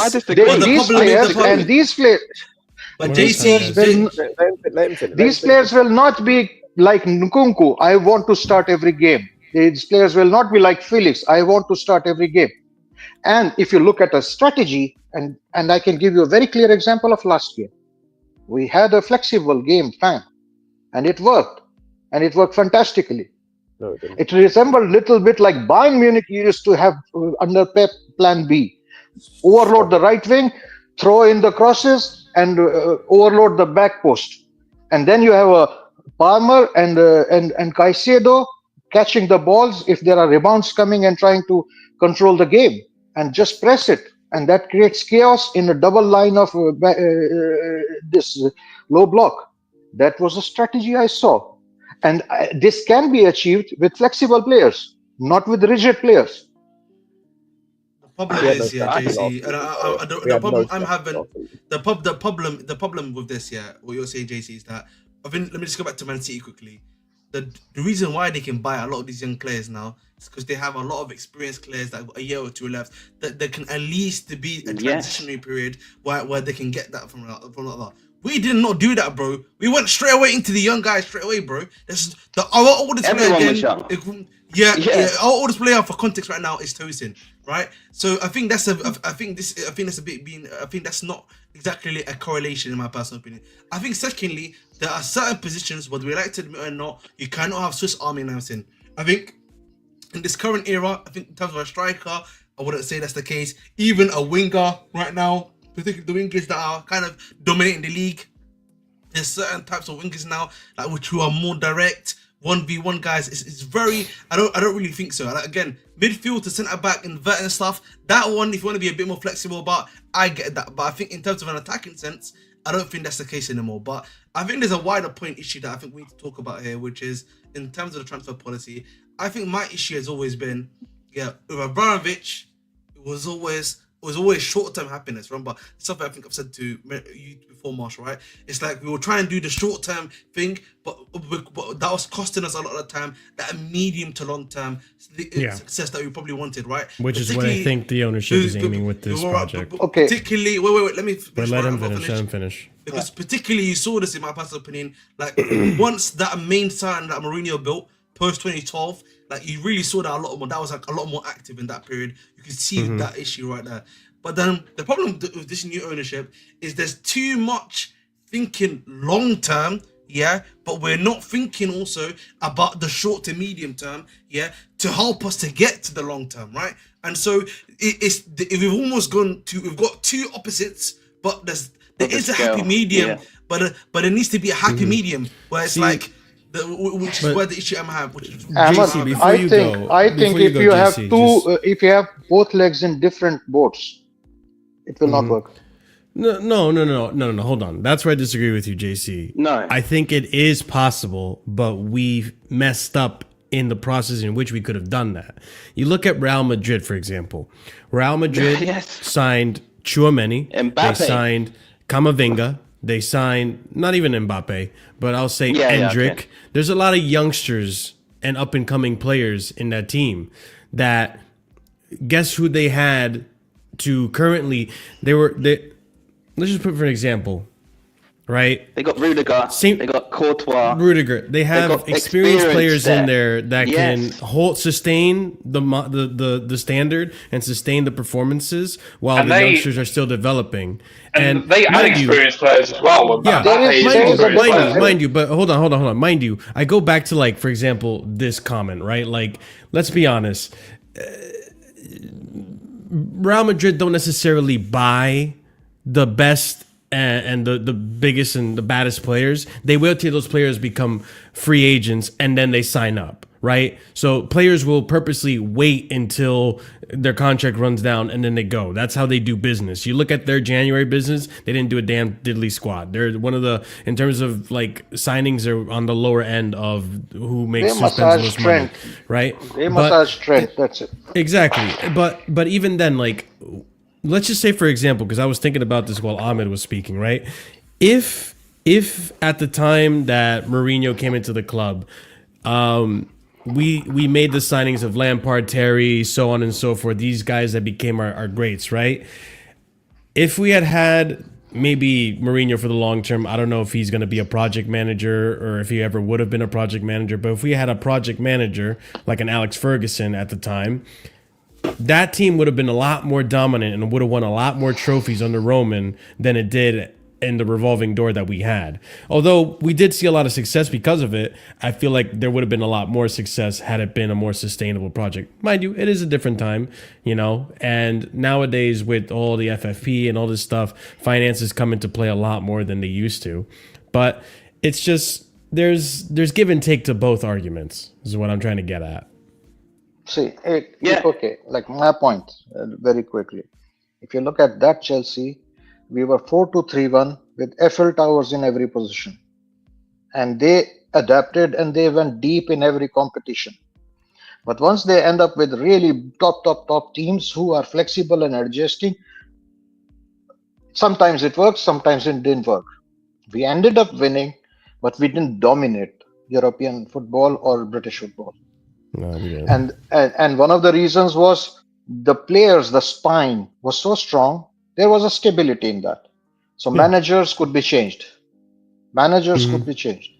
And if you look at Real Madrid, what Real Madrid are coming from is from a position of dominance.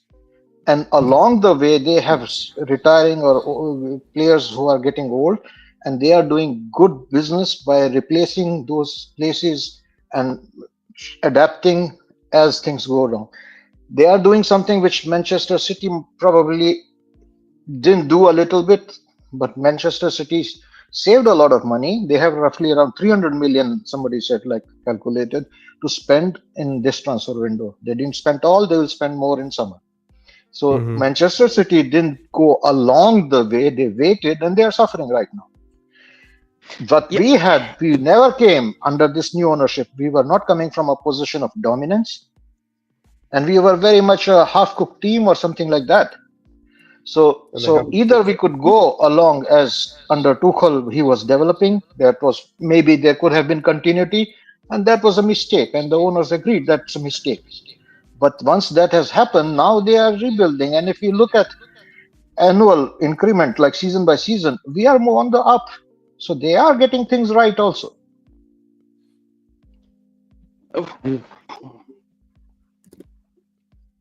I mean, we went from 12th to 6th, and this season, like 6th is come on. I mean, yes, it's improvement. It's improvement. Yeah. Small, I'd also expect that steps. improvement. Yeah, it's small I'd also steps. expect that improvement because you fucked it up so much to begin with. Yeah. That's true. I feel like recruitment, transfers is key. You mentioned the word spine, right? Yeah. If you buy a Peter Cech, a John Terry, a Lampard, and a Drogba, I'm just giving you those. You buy those quality players and you add it to our team now, then yeah, you'll start seeing us progress even more. But if you buy those positions and you buy all youngsters that are potential, and I don't know how well they're going to do, they could do well. I don't know. CFC, so that's the problem, though. The problem, though, is we have to do it backwards. Right? Because if we buy the Lampards and the Drogbas and the JTs now, they'd be shit. They'd be shit because there's no experience in this team. You're not buying them experience. They need to gain that experience. What I mean like a Van Dijk, for instance. A Van Dijk or yeah. If you buy them now. I mean? If you buy them and then you add them to the team now, you'll see progress even more. What were you saying to me, Scott? The issue comes, though, they could have had both. They could have done both. They've made no attempt to... And this is the point that you've made before, and I keep making it, especially this season. They've made no attempt at going the other route. Like, you had some experience. Everyone talks about that clear out we needed to do, and yes, we needed to do a clear out. You didn't clear out everyone. I was saying for months that you don't need to get rid of Jorginho. He doesn't need to start. I wouldn't have started him after that season. Keep him, because he was the captain at the time, I think, or one of the vice captains. He understood the club. He was a good body to have around. He was always, you could rely on him most of the time in terms of the way he played. And he was good for the fitness, flawless. Fitness as well, had no issues. Same to an extent with Loftus-Cheek. He was happy to stay here. I was about to say, I'm glad you just said that. I don't care that he was on the wage that he was. I don't really give a shit about this whole wage system, because this wage system is now coming to bite us in the arse when we go and try and get the top players. It's not working. So you could have kept Loftus-Cheek. Again, he was happy to stay here. He'd said that multiple times. He was happy to just be a squad player here as long as he was playing for Chelsea. Could have kept him. No, you didn't want to do it. That's absolutely fine. You got rid of everyone with experience. Outside of Bettinelli, who cares? Yeah. And the experience you have more. You're right in this. 27. Disassi we just loaned out because he's shit. Who else have we bought this experience? And Kunku is trying to leave. And to say he's experienced, yeah, I guess so, but I wouldn't call his experience leadership experience. And that's it. Yeah, you're correct. But I think what they did was, like, instead of having for a while, high risk, sorry. like having a Lukaku with a huge salary and a huge cost. I mean, that was have like 3-4 players with the same cost base, and that's why they went like a lot of players, good players, and some of them will shine. They will stay. The others will flip. Yeah, that's fine. Hang on. Okay, that's fine. There's two things with that. Number one, they're struggling to flip most of those players. Number two, the ones they have flipped outside of one player has been for pitiful money. So you're doing a shit job at developing the players that you're buying. You're then not flipping them outside of one guy for really anything at all. I don't really care about 2 million here and there. That doesn't move me personally. Or you're just not being able to sell them because no one wants them because they're not playing and not developing. We have already sent Fofana on 4 loans since he's been here. 4. Yeah. He's had one successful Fofana, right? Yeah, he's had one successful loan of 4. Yeah, that was Burnley. Yeah, there have been mistakes along the way. Can I also say on the Lukaku thing, by the way, that that whole thing, that doesn't happen if you have, like, if you profile your targets correctly. You know, and these guys are out here, like Ahmed said, they're buying Axel Disasi because he's got passion and he celebrates tackles. Like, that's the problem here. If we can buy the big players if we profile them properly, if we scout them properly, if they fit the system that we're trying to build. And we haven't done that in enough instances. Yeah, no, that's true. I'm actually looking at the system, and the system changes every game. They are changing a lot. Maresca changes a lot. Yeah, but What okay, but changes? then why buy? One thing I would say about about Maresca is this, right? One thing, and listen, this is me from the outside, just outside looking in, right? I think one thing I'll give to Maresca is he's very slow when it comes to his substitutes, right? He doesn't really change stuff when things are not working well. Like, well, last game that changed, and I think there's a theory out there that apparently the transfer, not even a theory, he came out and said that part of the reason was because of the whole transfer window. Time will tell if that's actually the case, because this whole started, you guys can agree or disagree with me, this whole waiting until 80th minute to make substitutions started around Boxing Day, which is a week before the transfer window. What do you think? One disclaimer. One disclaimer. You don't need substitutions only to change the game we are playing. You can make adjustment with the same players. I understand, but at the same time, you look at some of the games, how tired these players looked. You know, but sometimes you need to make stuff. Or when stuff's not going your way, sometimes substitutions can change a game. That's the whole point. Yeah, we saw it happen in the last. When we played Fulham, they made 2 changes. Both of their guys scored that came on, and we lost the game. We know having a bench what a bench does. You see it with Arsenal. I'll give you an example. Trossard, yeah. How many times has he come off the bench and scored goals? Yeah, a bunch of times. Multiple times, I can mention. So we need that. We need to be seeing people coming off the bench and winning us games. That's what I want to see, because it's and that's especially when you don't have any players in your squad that can just flip that switch in their head and be like, right, I'm going to take the game by the scruff of the neck. I know how to do that. I know what to do. I know what to tell other people. Well, you can't rely on the experience to do that. You have to rely on different profiles and different approaches, rather than the mental aspect. Yeah, but we have a manager who's more about system. He's coming from that school. I would say, but you know what it is? I think that when it comes to the way, I guess, your Clay Lake and Todd Bowley basically came in at Chelsea Football Club, right? I think the idea was, okay, we're going to basically monopolize and actually start to buy like some of the best young players or players under 25 or something like that. And basically, the issue in the first, I guess, 2-3 seasons was that you were buying all these players who had great potential, right, for crazy amounts of money and putting them in like death row contracts and stuff like that, right? And unfortunately, you guys didn't really stumble into the right manager until, I guess, recently with Maresca, because as much as Maresca has gotten a lot of criticism, he's probably been the one who's brought the best out of this current team than Pochettino has last season or Potter did when he had So, and I also say this, Marshall, right? I don't think, and listen, I don't know, because I don't know what your prediction was at the start of the season, but let's be real. I think the idea of this season was, since Maresca was a new manager coming from the championship, it was always, let's try to, like, at best, let's get top 6. You understand what I'm saying? Let's be in and around the European areas, and then next season go for top 4, and then the season after that maybe going for the league. But I was top 4. I was top 4. Yeah, I said I was top 3. Some people did say like 6th and 5th just because they inexperienced. That was the consensus from a lot of Chelsea fans I've heard, right? But they always say, like, with new information, you basically evaluate your opinions, right? So at the start of the season, you guys had a great start of the season, right? You were comfortably top 4. You looked like you were in a title race at some point in the season. It looked like it, right? But for many Chelsea fans who were very, very realistic, they were like, listen, we don't want to put ourselves in that kind of pressure yet, because this team is still young, it's still inexperienced, we could still fall off. And I kind of was one of those people where I was like, yeah, I can see this. I don't think they're in a title race. I think they're currently just having a good start of the season, but they'll eventually, like, not fall off completely off the cliff, but they will basically be where they need to be, which is top 4, which is where I expected you guys to be. Now, with a lot of fans, maybe they might have believed too much into the idea of maybe being in a title race. But if we're going to be real, the season, the way you guys have been playing recently, this is kind of, I feel like, where many Chelsea fans felt like this club was going to, this season you guys were going to have. But because of how good you guys started the season, many people have kind of forgotten what the expectations were at the start of the season. Where now they're like, oh, this is not good enough. This is ridiculous. This and this. Like, bro, what? Think about where you were. Think about what you were thinking at the start of the season to what you're thinking now. Your opinion changed. But you don't tell me you thought this team was going to be in a title race or be in and around top 3, top 4, right? Maybe so secure as they are now at the start of the season. You didn't.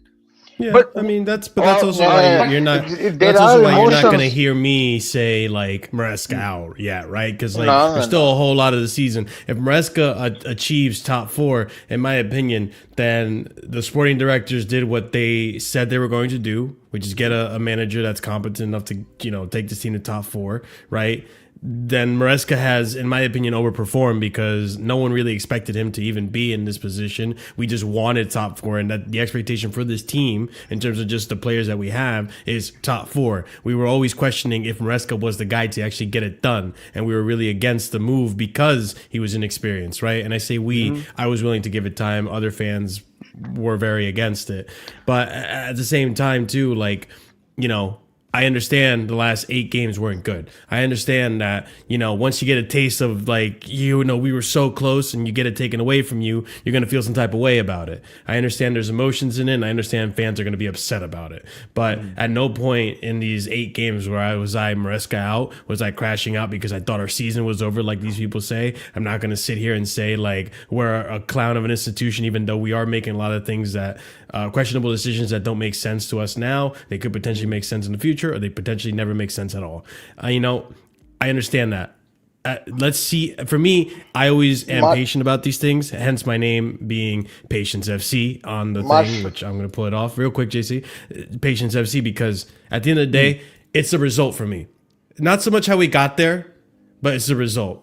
If and you guys remember Scott Oliver, you guys were in the panel last season. I was starting to slightly change my opinion of Pochettino because he was getting us towards that result. I was slightly being swayed. He failed at the end, right? Because of stupid performances that we shouldn't have lost. 10-man Burnley, Nottingham Forest, so on and so forth, right? But I was starting to be swayed because you start getting towards the result. Liverpool's third-string team in the Carabao Cup final. That was inexcusable. Yeah, that's not excusable. These are the things that towards the end, like, you lost the cup for this reason. You did that and that. At the end of the day, like, we're still in FA Cup. We're still in Conference League. And we are, still in the top 4. We're in 4th place right now. So, like, I'm not happy with the Carabao Cup. I mean, let's be real. Let's be real, right? If you guys end the season top 4, you guys are still in the FA Cup, right?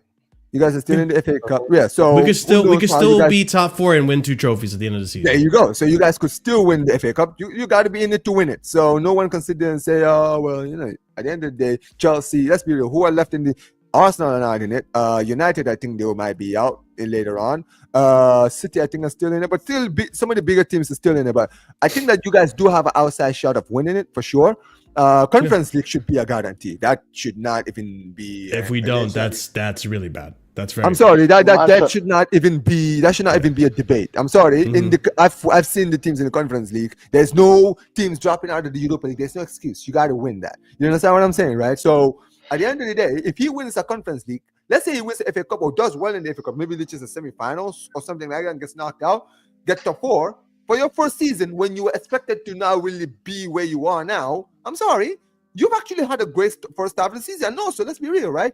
Being in the Champions League next season does a lot for you, right? For your team, right? Next season, you guys have the money. You can go out and actually buy the players that could improve you guys to maybe go into for a title challenge next season. Because let's be real, the squad that you have now is not a title challenging squad. There's some good players in this team, right? Mm-hmm. But there's still a long way to go. There's still some few players you guys need in certain areas to really be a title contending team, consistent title contending. No, of course. JC, you were going to say something. Go ahead. Yeah, if you take out the highs or the lows just after the game, and then you judge the Chelsea fan base, 90%, I would say, or 80%, would be content with where we are right now. And as long as this does not drop to 6th, 7th, 8th, there will be like kind of okay, we are on the way. Expectation is top 4. My assumption was top 3. It was a little bit harder, but then you need to challenge top 4. I thought it was achievable, not with the huge task. It is not a huge task. Top 3 will be challenging, breaking one of those top 3, and City fell off. So I still think if we finish 3rd or 4th, I think Chelsea fans will be taking this as a progression. And next season we should be really challenging. And I think if you take out that emotional phase just after the games, most of the Chelsea fans will settle down to this assumption. Yeah, I agree with that, because when I come in here last time, Marshall, I came on here and I said to you, when everything was going well for us, I said to you, we're not in a title race, because there was quite a few people saying, you should show some chest, blah blah blah, and I said, no, we're not in a title race, we're not good enough. This is when everything was going well, right? I could see we're not good enough, and then I said, I need to see us how we perform against the big teams, because I said we haven't beat a big team, and lo and behold, we still haven't beat one of the big top 3, top 4. We still haven't beat City, we still haven't beat Arsenal, we still haven't beat Liverpool, we still haven't even beat Man United. Are not even a big team, but we still haven't beat them. So I was thinking top 4, I'm happy with that. But if we drop out of the top 4, that's when I'm going to be like, what's going on? Because there's no way you can tell me Nottingham Forest can go from where they was all the way and finish higher than us. And we can't be in that position all the way out. For me, that's not going to be good enough. So, of course, I'll be happy with top 4, because that's where I predicted. I want one of them fans that said, we're in the title race, and got very giddy and thought we're going to do... Because I looked at, we haven't got a good goalkeeper. We have not got a good goalkeeper to win. Massive factor. Massive. We've not won a league without a good goalkeeper. You look at all the times we've won a league, we've had a great goalkeeper, right? We haven't got one. We've always also had a good centre-back. I don't think we've got a really elite centre-back. We've always had a good striker. I don't think we've got a good striker, but not a great striker. So for me, we're still lacking those... Yeah, so for me, I've always thought top 4 is fine, but we just better not slip out, because we've made it real difficult for ourselves, where we had a cushion before, but now we really have to keep winning games now. We can't really afford to kind of lose, because we've got Bournemouth, we've got all these teams behind, Newcastle, so we have to keep winning. But yeah, top 4 I'll be okay with, I'll be fine with, because that's where I predicted. But it's going to be a tight one to see if we can really last it. But if Maresca's got anything about him, he'll get us over the line. Nah, for sure. I mean, look, I'll say this, right? I do agree with the whole goalkeeper thing, because I know we talk about your defense, Marshall, right? But, bro, your goalkeeper, bro, that Robert Sanchez guy, he is... Worst keeper in the league. Dude, that guy is bro, that guy, I knew that guy was bad. But every week I watch you guys, right? You guys, this guy. I'm like, yo, I can't imagine, bro. I can't imagine, bro. I would literally be so rattled every time I see my opponents going forward, because I'm like, bro, that keeper, bro. Oh my days, man. This guy. I would kill so many people. Pause, just to have your keeper, Ter Stegen. Like that would be. You know what's crazy? You know what's so crazy? I would love to have Ter Stegen. There are people in my club that don't want Ter Stegen. I mean, don't get it twisted. There are people on this current panel that want Ter Stegen. But I'll tell you, that's what I'm saying. I'll tell you this: Ter Stegen is not old Ter Stegen. He's kind of fell off a little bit. But I'm gonna be very honest. He would actually do a job, bro. No, it's not. He'd be amazing. There's a lot of keepers that would do amazing. Definitely, for sure. Like Scott, he's doing a better job than Sanchez. Like Scott, it got to a point this transfer window where I said, you know what? Fuck the midfield recall. Give me a Petrovic recall, because like Petrovic was a goalkeeper. Sanchez was so bad. But it's very clear to me that Petrovic is going to be set up to be signed. That's the thing. Petrovic wasn't even bad. I remember last season? Was he there last season? He was there last season, right? He was, yeah. He basically was doing well. saved our I wouldn't season. say he was great, but he had his moments when I think Robert Sanchez was injured, right? At some point in the season, right? So he was injured. Petrovic was his replacement, and Petrovic was actually doing a job for you guys for a while. So I don't understand. Also, you guys have signed a lot of keepers. You guys have like 5 goalkeepers. Jurgensen is a good goalkeeper. He did well for Villarreal last season. Why isn't he getting a shot? right? Politics. Solina is one player as American. Like we know this is a guy who in the US has been highly rated as a keeper. Like give these guys a chance. This like Robert Sanchez is playing so bad. This is the best time for you to be like, all right, I'm gonna start rotating. Because dude, you are playing so bad. I actually need to start looking at these other keepers. You understand what I'm saying? But if you guys are actually serious about trying to get a keeper, I'm looking at like which keepers that are available right now, right? And I'm thinking, like I would say, the Spanish keeper, the Bilbao goalkeeper, the goalkeeper for. I mean, the last time you guys bought from Bilbao, it didn't work out. Yeah, I was about to say that. Diogo Costa, but Diogo Costa, he's another one who has his bozo moments as well. Well, we're linked with Kobo, which I really hope it's not just like PR or anything. I really hope we're genuinely, because here's the thing too, like guys, like the part of it too for me that. You know, I know Andrew sat here and said, we're good at PSR, we're good at PSR. The thing is, like, the big moves are going to be in summer. I think all of us can agree with that. Like, the big moves are coming in the summer. Yes, with whole PSR, like, I know, Scott, you don't care for the sales. Well, we got Neto in the summer. We also, who else? We were going to get Osimhen, but that didn't go through because we took too long to negotiate. Like when you look at our outside of Enzo Fernandez, like our big moves were usually in the summer. Caicedo came in the summer. Yeah, but just to butt in, we tried to do the Oshman like lastminute.com. Why are you trying to get Oshman on 1-2 days notice? You're not. No, it wasn't last minute. We were just taking too long to negotiate. My point being, by the way, my point in saying this, by the way, guys, is that I'm hoping, right? Because at the same time too, with the sporting directors, I just want to point this out. I am totally okay with them leaving in the summer. I very much want to see how the season plays out, because if it doesn't end in top 4, I'm ready to just get rid of them. But if we do end up in top 4, I'm hoping that in the summer, all this selling and loaning that you're doing now accumulates to a big signing and a big fee for a Colville, which is 70 million, which the club can spend if they do the finances right. I mean, come on. I mean, let's be real. I mean, but before I continue, ask, I don't really know much about this. Very quickly, before you continue, is there like is there going to be financial restrictions for Chelsea starting next window? Is that the thing? Because you guys have not been afraid to splash the cash the past few seasons. So if there's no restrictions, I think that you guys will be able to. I think they would be able to get in a 70 million. A lot of it depends on Champions League. A lot of it depends on sponsorship. A lot of it depends on Club World Cup. You know, how far we go into the Club World Cup and how much we earn from it. Million just for appearing in the Club World Cup. As much as I understand finances, there is no problem with the money. But that's because we sell. They have done that. They have done enough sales. As if you ask my take, and my takes so far with the goalkeepers have been correct. And at the beginning of the season, or in the preseason, I said Petrovic is gone. Sanchez will start. Whether he will finish the season, I'm not sure, but he will start, and they stick to him.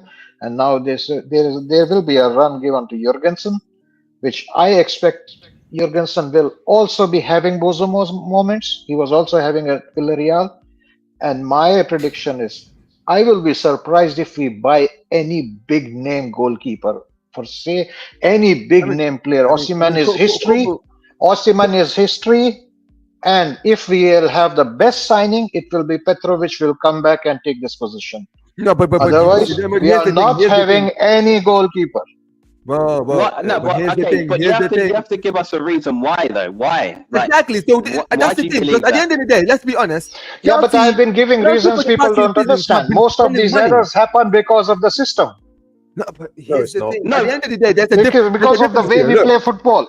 And Petrovic has improved. Petrovic has improved. So if you want a good goalkeeper, it's Petrovic. But here's the thing. But here's the thing. Very quickly, right? At the end of the day, when it comes to Chelsea, what is the idea? What is the main goal? Isn't it to win the league? Because if you are actually the main goal is to win the league, that's your assumption that we cannot win. That's your assumption that we cannot win with these goalkeepers. That is wrong assumption. According to me, you are wrong. We cannot win the league with this team as it is currently compiled. You think this team is good enough to win the league? This current Chelsea team is good enough to win the league? Chelsea will We'll never With win the improvement it is happening, we will But see. that's the thing. What Go we're along and talking we'll about, see. the improvement. Which areas need to be Yeah, that's what we're improved? saying. Listen, you Yeah, want that's to what we're live saying. into 1 year from now, when their time will come, I will tell you. Right now, I see progression. But sir, We're never sir, winning. my We're never point is winning. this, We're right? talking At the end of the about day, winning if the you want league. to, no. But here's the We're- thing: if you want improvement, yes, there's progression in this current team. But just because there's progression doesn't mean that there's not areas in the team that need to be fixed. The thing Improved, is, you yeah. have to look at, you have to Yeah. look at, And you have there's to look at what I am improvement, but you also saying. have to You look at are the wrong. holes in the You team. are wrong in saying that we cannot win a championship with Petrovic. You We are can't. No, wrong. you didn't. No. No, We're not saying he's that. not wrong. He's not wrong. We will never win the Champions with the Premier League with Petr. Yeah, we need a We'll better never win the goalkeeper Premier than League with that. the But centre-backs we that's currently have. okay, Scott. Here's this. This is subjective. Everyone has his own opinion, and everybody. There's no right or wrong answer. But the No, thing fair is, enough. why I But am what- okay, predicting what have you is seen? why I make this Yeah. prediction is that I see That's it. the directors and the owners think the way I am thinking. No. Tell me why. Tell me what Petrovic has shown you with your own eyes that you think he's going to take us there. I want to know, not what they think. What have you Well, ask seen? in Marshall. Petrovic? Marshall has more reasons to explain because he said he's What? playing I'm better with asking the you. feet now in I'm asking you. Strasbourg. I mean, okay, hold on. Like if I have to, since you put me on the spot, in terms of like I don't agree with He's a fantastic JC, shot but stopper. I don't agree with His JC, but handicap I don't was also, playing with the feet. Listen, the thing is though, like I think there's a middle ground. I think it's possible to win the league with Petrovic in goal if we improve on the other it can positions be. that we have to improve, right? It can be possible. Is it likely? Yeah. Like maybe, like it's more highly likely if we get like a Kobo, someone who's established, right? Yeah. But at the same time, like the reason why JC is saying what he's saying is because when you look at a keeper that benefits or supports the system that Maresca has, Petrovic is ticking all those boxes. He can save. We know he's just as good at saving shots and pulling out worldies as Sanchez is. Yes, he has made some errors towards the end of last season, but that happens with any goalkeeper. Alisson makes errors. The issue with Petrovic was the fact that he couldn't pass out the back. Why we couldn't That's coach it massive. into him this season, I don't understand. But now at Strasbourg, it's showing that he has the most progressive passes or one of the most progressive passers in the league. So if you combine 2 and 2, then you have a solid goalkeeper. Do I think it's enough to like guarantee, like put a bet on it, put my house on it, we're winning the league? No. But hey, I wouldn't be completely out of the game or completely lost for my money if I were to do that, because Petrovic is going to be a good keeper. I just don't think we're Okay, going to keep him. I think he's so gonna get hold sold. on, Marshall. Okay, so very quickly, Marshall, how old is Petrovic? 24. 22. So 25. Okay, 22. Okay, so Oh, 25, okay. this is a keeper who, by goalkeeping years, has a lot of time. You understand what I'm Yeah. saying, right? He has so much 100%. time to basically cement himself as Chelsea's number one, right? Yeah. Now, at the end of the day, I'm not against, like I said, I rate Petrovic. I think Petrovic last season did well, right? When I saw him, Mhm. right? So I think he has potential, right?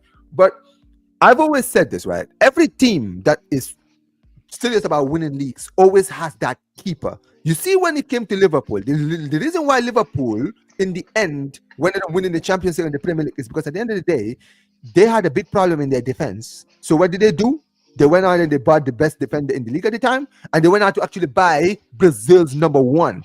You understand what I'm saying? Brazil's number one. Mhm. And that is what was crucial to why they ended up winning the 2 trophies that they won 2 years after those two guys came in. You understand what I'm saying, right? So at the end of the day, Petrovic might become that player in the future, but right now, that's too much of a pressure for him right now to just say, okay, we're just going to hope that Petrovic actually comes back and actually proves himself in the team, right? At the end of the day, he for could, now, no, I That's think how where Chelsea operates in are every going- position. Where Chelsea are going, for someone like Kobo is what, 27, 28, right? Eventually, he will fall off the cliff, and then Petrovic will be ready by then to be cool. It's like when you guys had Petr Cech and Courtois. You guys let Courtois go on loan to Atletico. To He proved Atletico himself at Madrid. Atletico. So Petr Yes. Cech was the number one for years. Different ownership. When Courtois was ready to take that number one spot, he took the number one spot from Petr Cech because he was ready to take the spot. And I think that's what you guys need to do with Petrovic. Don't put all the pressure on Petrovic being and saying, okay, well, Petrovic has the potential. He might not reach his potential prime years yet.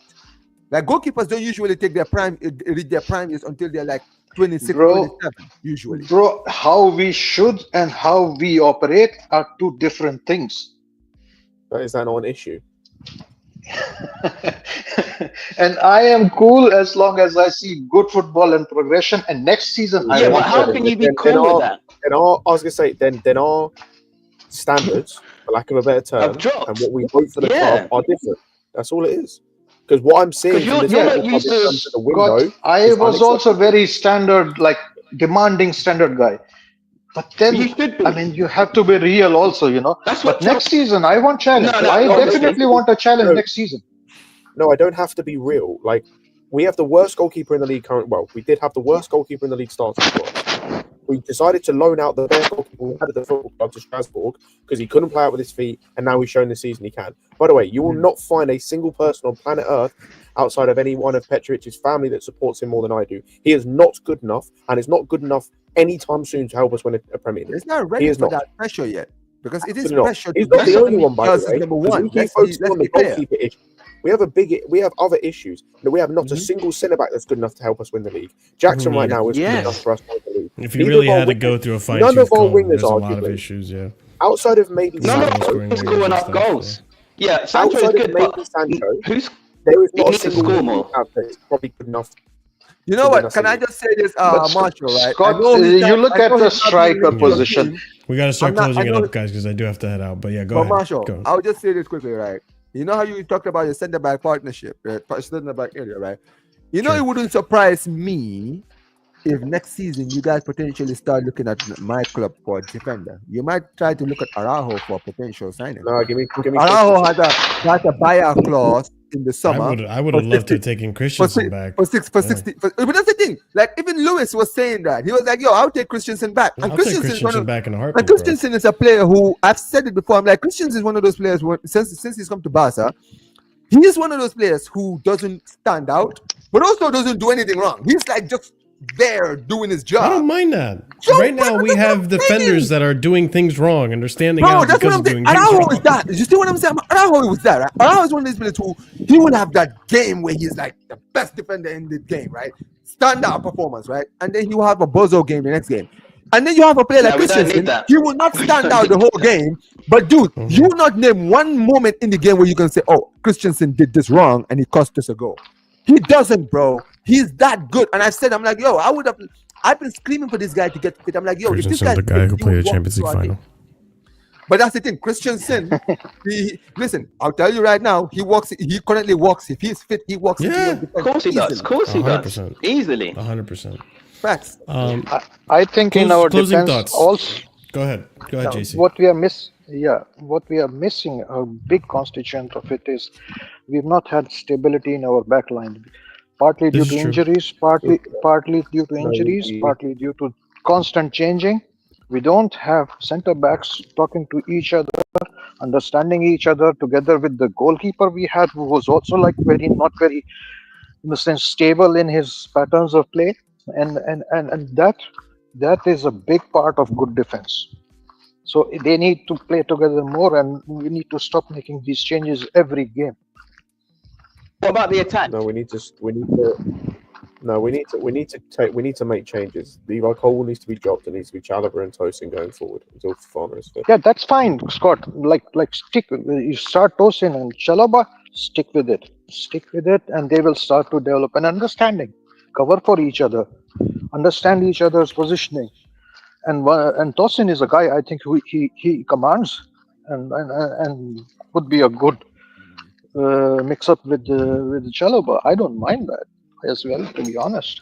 But like there has to be some consistency. Give these players time to play together. Okay, Anyone then else what do we wanna- do about what? Can I just say, what do we do about goal scoring then? Because when Palmer's not at it, who can I look to that's going to bail us out We of should have games? signed a striker, but our amazing sporting directors decided for a third window in a row we don't need anyone. Yes, that's crazy. Crazy. That does annoy me. That does annoy me. I mean, We should've okay, gotten so it come done on, last can I time, ask you this, Marshall? What do you guys think of Santi? I mean, I don't think you like him. You don't like Santiago Jimenez, do you, Marshall? You don't really like him. I'm not familiar enough with the player to have a real Mexican like. number one. Because he's I think he is. I know he just went to Well, Milan. I already don't like him because I think he's, Gio is a improved. country We know, rival. we know. We all feel the same way. Come on. But still, I think he's been consistently scoring goals in the final. I mean, look, I know the Dutch league has been synonymous for having like fooling players. You know, players do well down there and go on to flop and all that. I hear that, right? But I would like to see how he does at Milan. If he does well in Milan, I think things might actually start really taking it serious, because I think that's what he needs. He needs to do it outside of Holland. So let's see what he does. But honestly, you guys should have been going in for Osimhen as well, because I think Osimhen, Galatasaray just signed Morata. So they have Morata, Dries Mertens, and Icardi. I know he's injured, but that's 3 strikers they already have. Like, Look at the options. That's what I mean. Look at the options they've got. You just named there. Yeah, They've got more options than us up front. Yeah, it just doesn't make That's sense to crazy. me. I it hope doesn't make sense. by end of the season, if he doesn't, then we will go for a striker. That's listen. That's what we cannot go another window. And I'll end it on this because, like I said, I do have to head out. And I mean, Scott, I'll give you your final thoughts too if you want to add anything. But like, I'll say this: if we stick with this directors next summer, one, get a negotiator, please, because we can't keep negotiating for 3 months just to get nothing out of it. I think that's ridiculous.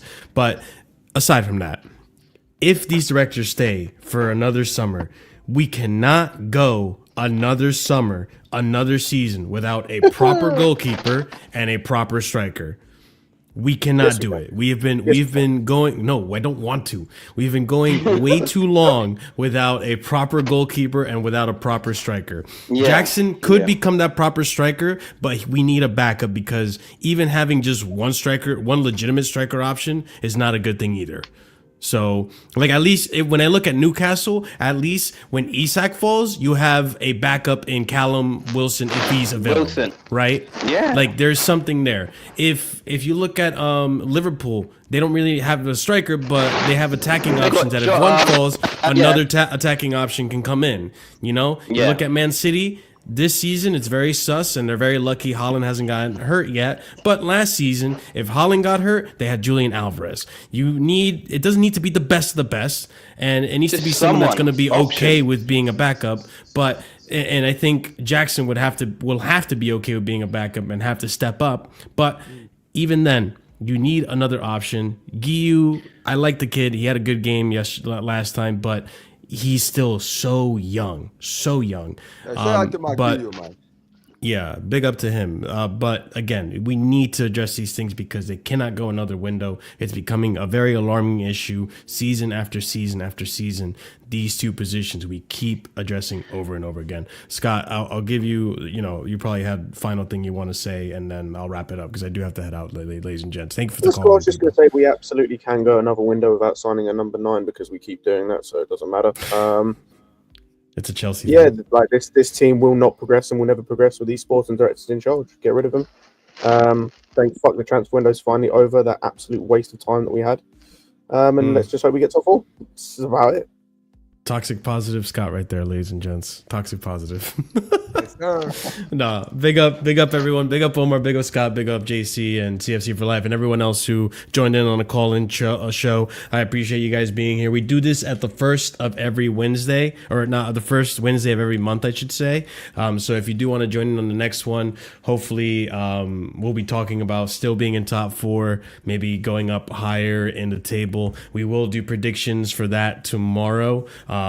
Scott might be there. We'll have a panel there to do our predictions. We're going to react to our summer predictions and then rework our predictions for the rest of the season now that we know what the transfer window looks like, and go from there. But big up to every single one of you. If you haven't done so already, do smash up the like buttons. I see we're really close to 40 likes, so get it up to 40 likes if you haven't already done so. Wipe your feet at the door when you're coming into the Casually FC home. But also subscribe to the channel if you are new here. We are trying to grow as a channel. channel. We're on our way to 5K, and we're actually growing pretty healthily in a good steady pace. So keep it coming, guys. You've been doing an awesome job at supporting the channel in that way. So keep it going. Let's be more consistent than Chelsea.